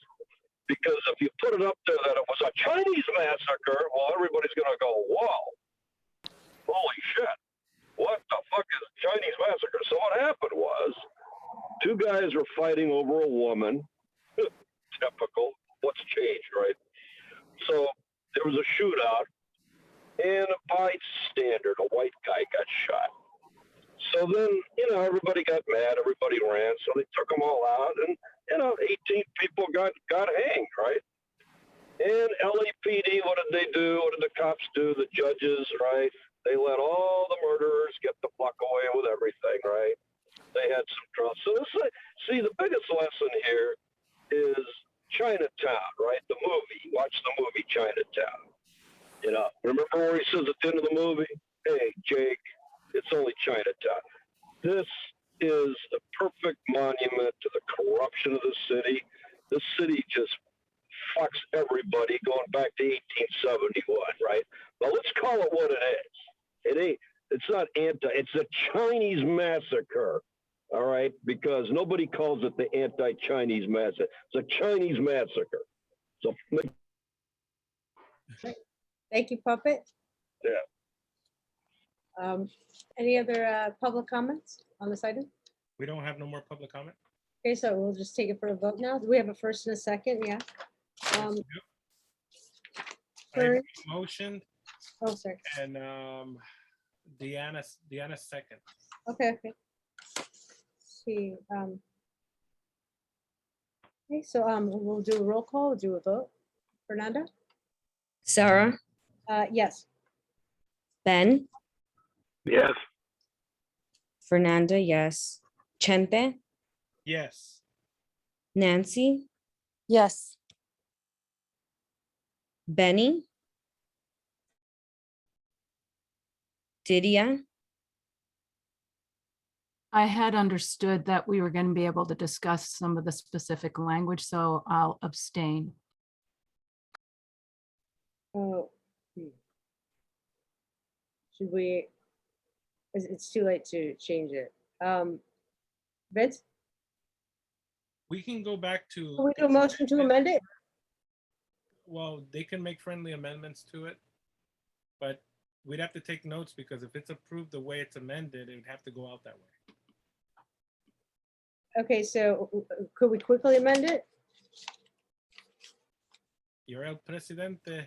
You can open it up back again. Yeah. I'm happy to suggest a friendly amendment if you'll allow me the floor. Sure. Let me get my typewriter out here. It's in the well, I think I can describe it pretty quickly. Okay. I'm a historical geographer by profession. I'm a university professor at Cal State Fullerton by day. And a lot of my expertise is on monuments and memorials and commemoration. So one of the challenges with there's no question that this is a very important and very unfortunate event in our past. One of the challenges with commemorating it is that the original event didn't take place in one spot. It was dispersed over what at that time was a relatively large area of what then was a very small city. So it was dispersed, but also some of the places where it was dispersed to are now underneath the freeway. So commemorating the event in all the actual places where things took place presents a few geographical challenges, but there's also the issue of how things are commemorated. So a monument to things that is in one place. For example, the Vietnam Veterans Memorial is at a tourist site on the mall. It's far from where our Vietnam veterans fell, but their names are all inscribed, and it's become a transformatively positive place for people to commemorate those people and what happened. On the other hand, it can also be very powerful to have a dispersed commemoration. So in cities all over Germany, they put what are called Stolpersteine, which are stumbling stones, little raised, instead of little cobblestones, they're slightly raised and they're brass. And so that you would almost stumble over them as you walked. They put those in front of the home of every Jewish person who was murdered in the Holocaust. So as you walk through a German city, you will literally stumble across these little stones. Oh, yeah. Also in Eastern Europe, you'll see little brass plaques in front of houses that said, on this day in 1943, this person was taken to Auschwitz and did not return. So collectively, those small memorials have an enormous impact. But it's a very, very big decision that I don't know if the neighborhood council is prepared to render at this time. So asking in our community impact statement that the memorial be, insisting that it be on the different sites, I'm not sure that we're prepared to make that recommendation. So my friendly amendment, I'm trying to look through the document on my screen. There's a paragraph. It's the 1, 2, 3, 4th whereas the actual historic sites of the 16 lynchings and 3 men shot should be geographically accurate as far as memorial placement is concerned and not annexed solely to El Pueblo for the city's convenience. No, So I would request that that we not insist that it be necessarily a dispersed memorial. I think it could be very powerful if we're both ways. Yeah, well, that's the whole point. There are, in addition to what Didia mentioned, there are also Holocaust museums. So you can go to Berlin and go to a Holocaust museum, but you can also walk around Berlin and see the tablets in the street. And that both gives you a sense of the enormity of it and the individuality of this person by name. This is what happened to him. Yeah. And this is why. And that's equally, if not more powerful than the Holocaust Museum. But they're just really different. And our challenge here is that some of the sites where the people perished in this case are now under the freeway. Actually, not all of them. There's very some of them few. are in front of a court building, right? Yeah, if you think about it, really none of them are actually under the freeway. The building is under the freeway, but the sites where these things happen are not. I guess like what I was kind of saying is like the actual El Pueblo, it's not a department, there's an appointee that runs it, right? Or many appointees. It actually has representation within the Historic Chinatown Neighborhood Council as like a neighborhood, but it's like, Vince, can you expound on El Pueblo and just the way it's run as a city? It's not a city department. No, it's just it's a commission that's there. That's all. Yeah, it's a commission. It's just like got a lot of like sort of pro development, you know. Yeah, I think one of the things to bring out too is one, it's kind of uncomfortable talking about it, right? Because this should be going to people that it either happened to or that are related to the incident. Because talking out of it and making decisions on their part, I can agree the geographic stuff needs to be done because that's usually they just put you anywhere that's close to it.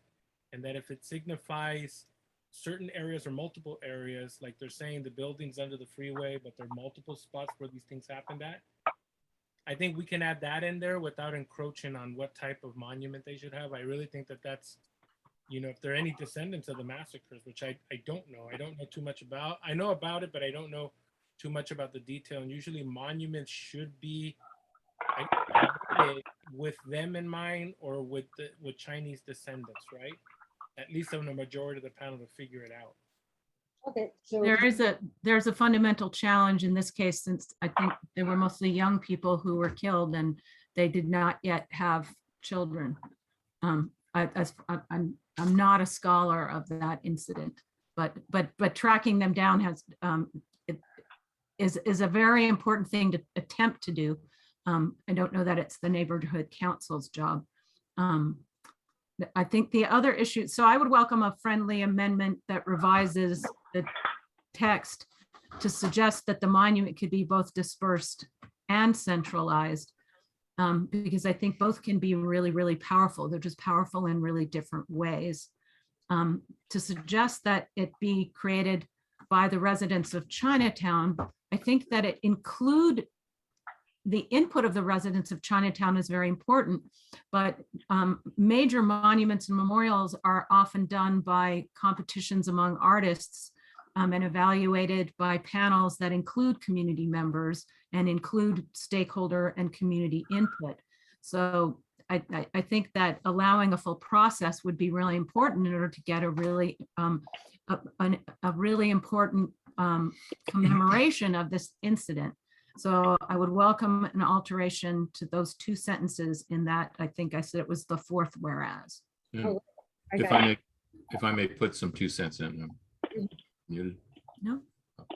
If I can put some 2 cents in, I just wanted to relate a really quick story. There used to be a plaque in front of Keystone Studios on Glendale Boulevard. It said, you know, here from 1912 to 1925 was Keystone Studios and blah, blah, blah, blah, blah. There was only one problem with it. It wasn't where Keystone Studios was. It was near, but it wasn't where the studio was. And the only people that ever mentioned anything about it was to ridicule it. So my feeling, and this is just my personal feeling, is that a plaque at El Pueblo, it might as well be, you know, anywhere, because that's not where these things happen. We have Ernie. Ernie? Before I make my comment, a point of clarification. Is there a motion to make the amendment, or are we just discussing the possibility of the amendment? Well, I mean, we can amend it, but we need the amendment to be written out and then agreed upon by the board. Okay, then I guess I'll just make my comment. I hear and understand your points, Didier and Didier's husband. Thank you for presenting. Unfortunately, I don't like the idea of setting a precedence to bring in Eurocentric tactics or even aesthetics into our community. Considering that monuments are placed in many different ways, there is no right way to do it. That sounds more like a subjective suggestion. I also agree that the communities affected should be at the center of making these decisions for the type of monument this will be. The whole point here that we're trying to do is to redefine how we do things, and having the community of Chinatown better represented is something we should absolutely prioritize instead of us overtaking this platform and making decisions for a community that we can't accurately represent. Thank you.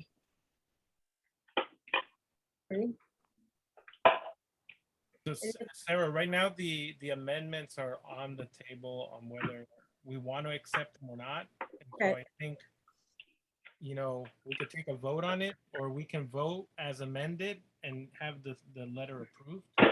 Okay, let's just vote it as amended then with those two amendments. And Okay, so Fernie, just go down the list and then if approved, the amendments are accepted.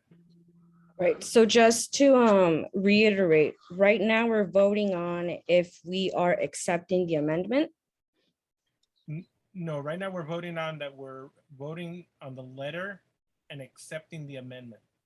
So both of them, okay. Both of them. All right, Sarah, yes. Ben, Yes. Fernanda, no, I would have voted yes had the amendment not been on the table. Chente, No. Nancy, No. Benny, Yeah, Didier, I'm gonna abstain. abstain. Yes. Diana, Yeah, but let's talk about the Chinatown neighborhood council too. I'm sorry, Diana, was that a yes or no? Oh yeah, it was a yes. Sorry, I just added a comment. Richard, Annalee, Yes. Melanie, Yes. Diego, Oh God, abstain. Gil, Yes. Steve, Abstain. Selena, Yes. 8 yeses, 2 nos, 3 abstains. Okay, so the Motion carries. motion carries. Tap, tap. Motion carries. All right. Thank you, Paul and Didia, for the presentation. All right, so now we had skipped a few items. We could go back to the beginning and just with a couple of those board announcements, and then the sustainability committee, or we'll just finish those. All right, so so pluck. Okay, so we're back at 8. We're going back to, oh wait, Yeah, item 8. item 8. Okay, so pluck announcements. I don't think we have any planning and land use committee announcements. Do we? No. Bylaws committee. Ben, do you have any announcements? We're working on setting up a meeting as I recover from my hospital stay. Okay, thank you, Ben. And we have government liaison committee, that's Selena. Any announcements, Selena? Yeah, actually, well, I'm not sure if this is where I should kind of recap the Area 7 meeting that took place on the 27th. Can I do that now? Yeah, you could recap. Okay, so yeah, there isn't any new government, city and government liaison news, but so the meeting took place September 27th. All of Area 7 was invited, anyone really. But there was actually one community member from Area 4 who really appreciated that we had the meeting. And he kind of suggested that maybe his area have the same thing, because, you know, community members don't know how else to voice what's going on in their area sometimes. So we had a representative from LEPD be there. A few board members also went. It was good to get information out, but sadly, 3 days later, there was someone shot in Area 7, like 300 feet away from where I live. So it was sobering, because we had just had a meeting about crime and vandalism and how we kind of feel like Maine and Moulton and that whole area, like in between Maine, in between Clover and Moulton, there's been a lot of crime, and you know, a few days later someone gets shot. So it's been really sad around here. And I hope maybe in the future we can have, in the near future, we can have another meeting like that. But I know because it wasn't an official committee meeting, I wanted to know how to go about having a meeting like that where we can actually have minutes, and like what committee would be in charge of something like that, or would we have to create like some kind of like area ad hoc committee? That's something that I wanted to bring up to the board, because like I said, a lot of community members really appreciated that we had that meeting. That's it. That's all. Thank you, Selena. Yeah. Yep. Vince, were you gonna say something? No. Okay. I was just gonna say sustainability hasn't met yet because there has no board. Right. We'll be going to the next one. Okay, so then we'll move on to LGBT Alliance Liaison. That will be Diana. Hello. Okay, so I actually just attended my first meeting. It was like a couple weeks ago. It was really chill. We meet about like once a month. There's people from other committee neighborhood councils too, which is really cool. So I get to meet new people there. Do you guys remember the one we voted on about the incident in South Los Angeles with the fireworks? So they recently voted on that too, if I recall correctly. And we also had a presentation by this nonprofit, I guess you could say, where it's basically like a group home for newly arrived queer immigrants. So it's just a really great support system, you know. And it was really cool to be at, and I loved it, especially since I'm a queer youth. All right. Thank you, Diana. And then the next is the ARC liaison. That's Alliance of River Communities. We had our meeting. It was pretty good. We're discussing the river, and I encourage everyone that's a board member to attend, but you can't participate. So it kind of works like our regular committees unless you're appointed. We're also tackling our air quality with, we had a very productive meeting with Purple Air and getting to know more about the different types of air monitoring that we can put in our neighborhood, and maybe one that we can inspire a neighborhood nonprofit to take on. And maybe we can fund some of those air quality to build a base of information before we start seeing the construction in our neck of the woods. As we're learning in other neighborhoods, when the construction starts, usually when you try to use the information, you really don't have any base data, which is your first data collected on anything that happens with dust in the area or plumes or however it may be. What else did we do? The water quality was another hot topic at the ARC meeting. And I think it's going to be very good for people to learn that, because the river is at the end of our district. Our next meeting is going to be on October the 12th at 7 p.m. and you're all welcome to attend. Thank you. ARC, woo! Excellent. Thank you, Vince. Okay, so then we'll move on to Toodaloo. Here we go. Discussion and possible action. So this is new agenda items A. Discussion and possible action on appointment of new sustainability committee members, board ratification. So we would need so that this committee can have up to 7 board members according to our bylaws. And we have a chair and a co-chair. I want to appoint Vince as chair and Diego as co-chair. I accept. All right, Diego. Yeah, I accept. Thank you. Okay. And then if there are any current board members that want to be on this committee, let me know now. Or we got Melanie. Mel.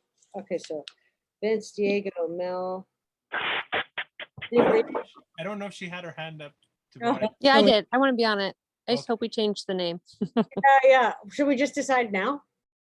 No, we'll take it on in the committee and rechange it to something, but it will be changed. Okay. We have Selena as well. Selena? Yes, I do have a question. We're discussing the sustainability committee, right? Yeah. So okay. And I actually just noticed that I'm signed up for programs and services. I had no idea that I was on the committee. That's why when I got a text not that long ago. Okay, I'm not gonna get into that, but I didn't know that I was on there. So I just thought that I was on city and government liaison and bylaws. So I'll also want to be on this committee. Okay, I'll add you. Please. Okay, Have Nancy Soto, okay, Nancy. and I just Yes. want to make sure you want to be on the committee. Yes, please. Okay. Cool. Thank you. Okay, anybody else? I don't see any. All right, and so do we just do a rundown vote? Yeah, roll call vote? First, Oh. let me make the motion to accept the team. Yeah. The motion is to accept the appointed members to Chair Vincent Montalvo, Co-Chair Diego, and I forgot your last name, Zapata, and Nancy Soto, Selena Ortega, and I'm missing some people. Melanie, and that's it? Yeah. Okay. So is there a second? I'll second. Ben seconds. Okay, is there any board discussion? I don't see any board discussion. Public comment. Public comment? We have one. 1 second. Edward, please state your name. Edward? Hi, I'd also like to be part of the committee. I'd like to second the motion. Hey, Edward? No, this should be, this is a public stakeholder. Should, We can, I think what we can do is, since he's the public, when we have our first meeting, you can attend it. And then we want to make sure that we can send this out to anybody as a stakeholder to be able to participate, but I don't see why we wouldn't have him in there as a stakeholder. Well, I've been a longtime stakeholder. It's the only. I'm not very good with computers. we're just appointing the board now of just the board members. Oh, okay. That's what I thought was going on. But we This need is the your, board appointing the board? Yes. Okay. How do And we then stay in touch with you? once we have our first meeting, please attend it, because that'll probably be one of the first items we have on there. And that would be the appropriate time when we can start putting our. Okay, and what time and what's the time and address for that? We don't have it set yet, but you can reach out to the president and we'll keep you, or get on our email list and we'll send one out to you. Oh, okay, I'll get the update for it then, yeah. Good. Thank you, Edward. Thank you, Edward. All right. Okay, Right. we have no more public comment. Fernie, hold on, Diego. Sorry, as I was looking at the participant list, I just noticed that Mead is here. I'm not sure if Okay. yeah. I'm not sure how long she's been in there, but Not too long. I've been keeping an eye on it, but yeah, we just note that at 8:19, Armida joined the board. Thank you. Oh, Armida. Yeah, she was in there when I was looking right now, but I crossed her over as panelists. So now we just need Fernie and a vote. To get clarification on what we're voting on?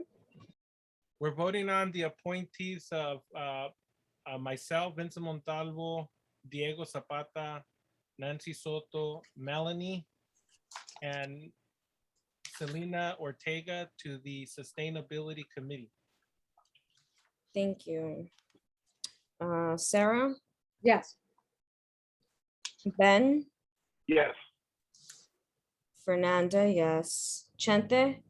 Yes. Nancy? Yes. Benny? Yes. Didia? Yes. Diana? Yeah. Annalee? Yes. Melanie? Yes. Armida? Yes. Diego, Yes.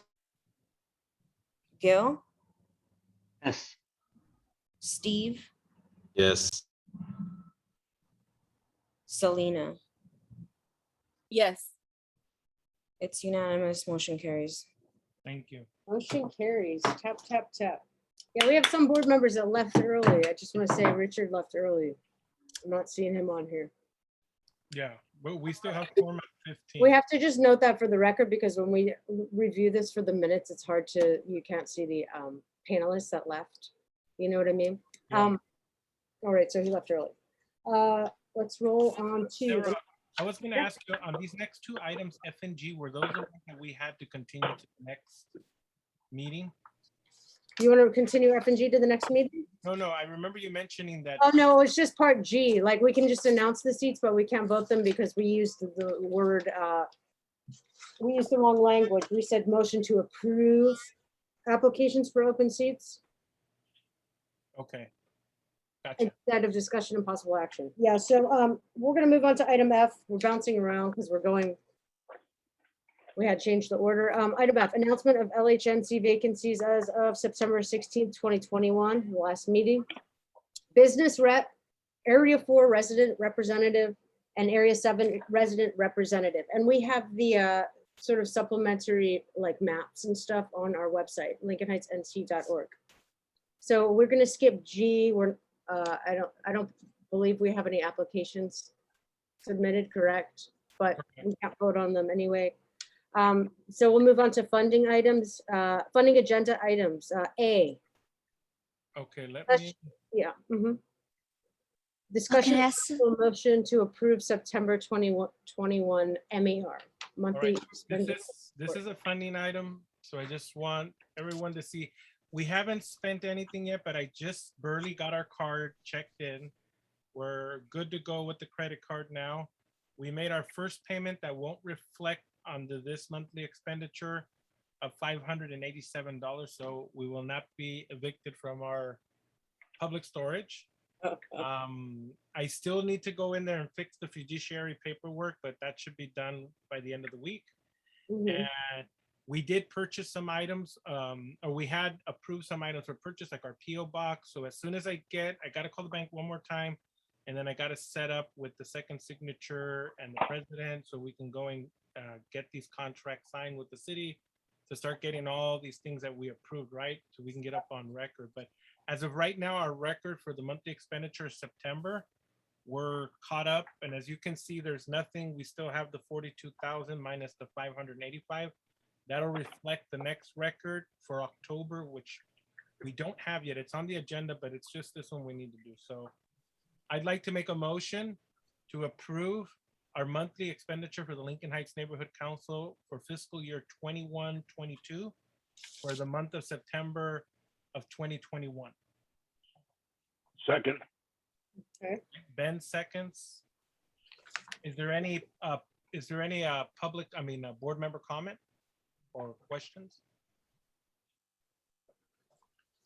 I don't see none. Oh, Deanna? What's the word I use again when I don't qualify because I'm a minor? Sorry. You want Ineligible. Yeah, you want to say ineligible. Okay, thanks. Okay, thank you. Okay, so, and before we take this, we need public comment. Okay, we have Edward. Edward? Oh, hello. Yes. Hi. Oh, this is for Lincoln Heights. Okay. I don't think I'm getting the email on my phone. Do you think it went to the spam folder? I'm not getting any of these emails, but I did sign up. Oh, wow. Maybe. Sarah, why don't you give them your email? Yeah, email me, Edward. It's Sarah, SARA, .LHNC. Oh, I have to get a pen. Okay. Hold on.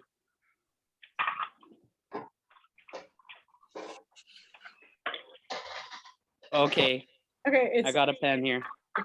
It's SARA. Okay, SARA. Dot LHNC, dot LPNC. LHNC. Oh, LHNC. Okay, thank you.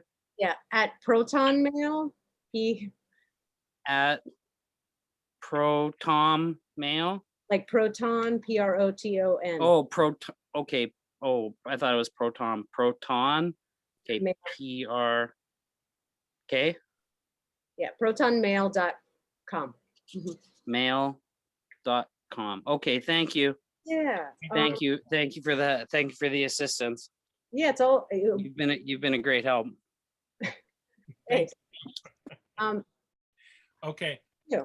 Now that we have, there's no other public comment, I'm going to do roll call on this one. Sarah? Yes. Okay. Ben? Yes. Fernanda? Yes. Vincent Montalvo, yes. Nancy? Yes. Okay. William Morris is absent. Benny Madera? Yes. Okay. Delilah? Didia, excuse me. Feel so bad. Didia? Okay, I'll come back. Okay, Deanna? Ineligible. Ineligible, okay. Richard Larson, absent. Anna Lee? Yes. Melanie? Yes. Vicente Gonzalez is absent. Armida? Yes. Victor Alonso's absent. Diego? Yes. Gil? Yes. Richard Ortiz, absent. Steve? Yes. Lena Ruiz? Selena Ortega? Yes. Okay, that's 1, 2. This is Didia. I'm having bad internet. Did I miss my name? Yes. And then I'll say yes, please. Thank you. Okay, so that's gonna be, we mark it down as yes, okay. I forgot to go back, but that's 14 yeses, 6 absents, 1 ineligible. Motion passes. Oh, just have enough. Motion carries. All right, so we're gonna move on to, so we're gonna skip item B, funding on agenda item B, because it's a little premature. We have more non-agenda public items. That would be item 9, if anybody from the public has any more comments. Okay, closing comments. Okay. Please state your name, RR. Hi, yeah, my name is Ronnie. Is it okay? Can you hear me? Yes, yes, we can hear you. Okay, so I sent an email. I did have a response from Steve Lucero, I believe, as a representative of San Antonio Winery. Obviously, I emailed to everybody. I'm just trying to figure out what's the best way or possibility of just getting on the agenda in general, just to speak to you guys as a forum to try to work with you guys to try and figure out, you know, what's best for the community. You know, obviously, you know, Miss President has a lot of issues with us. And I'm trying to see how we can remedy that. You know, my goal is not to be adversarial or to, you know, upset anybody. It's more so, hey, you have problems. How do we fix these problems? How do we meet together? Because nobody's ever met with us. You know, I've been attending these meetings for some time. As you see, I'm sure nobody knew I was here today, but, you know, I've never talked to Sarah. I've never met with Sarah. I've never met with anybody from the board. Nobody from the board's ever spoken to me. Yeah, I've been around for years, you know, with the winery, attending these meetings, doing these things. So I just want to see what's the best way. What's the best way to reach out to you guys? How do we have a meeting? How do we do any of the above? So that way we can do what's best for Lincoln Heights and not what's best for individuals. It's kind of my goal. So just let me know and go from there. Thank you, Ronnie. Any other, I don't have any more public comment, okay. Let's see. but I see that Selena and Deanna have their hand up. I mean, hold on a second. Yeah, I just want to say, I guess this isn't really public. I just want to say the note, in the beginning of our agendas, we have our rules, the rules according to the city. Notice to paid representatives. If you're compensated to monitor, attend, or speak at this meeting, city law may require you to register as a lobbyist and report your activity. See Los Angeles Municipal Code 448.01. Not More paid. information is available at ethics.lacity.org/lobbying. For assistance, please contact the Ethics Commission at 213-978-1960 or ethics.commission@lacity.org. All right. Let's see. So any more public comments? Yeah, Sarah, I'm not paid to do this. Like, I'm here on my own accord. Nobody's asked me to do this. I'm not being paid by the winery or anybody else to do this. This is me just reaching out to you as somebody who works within the city as a community member. Like, I have other stakes other than just working for them. So I'm just saying what's on our agenda. no, I completely understand. And there's a reason why you said it, and that's my response. But thank you. All right. Any other public announcements or public comments? I don't see any. All right. We have 2 board members' hands up. I don't really have a public announcements section on here. Selena? Selena?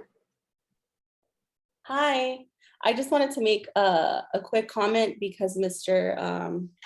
I'm sorry, Ronnie, I didn't catch your last name, but I've been here on the board since 2012, and I know I mentioned this to the winery, but I know the winery hasn't been proactive, coming to meetings, attending any events, and I also haven't seen your name or seen you at any meetings, even when we're meeting in person. So I might have missed you, I'm not sure, but I tend to have a really good memory on these things. All right. Thank you, Selena. We have Deanna. Okay, this is more about like a board thing, I guess, but I just want to know if this has happened to anybody else.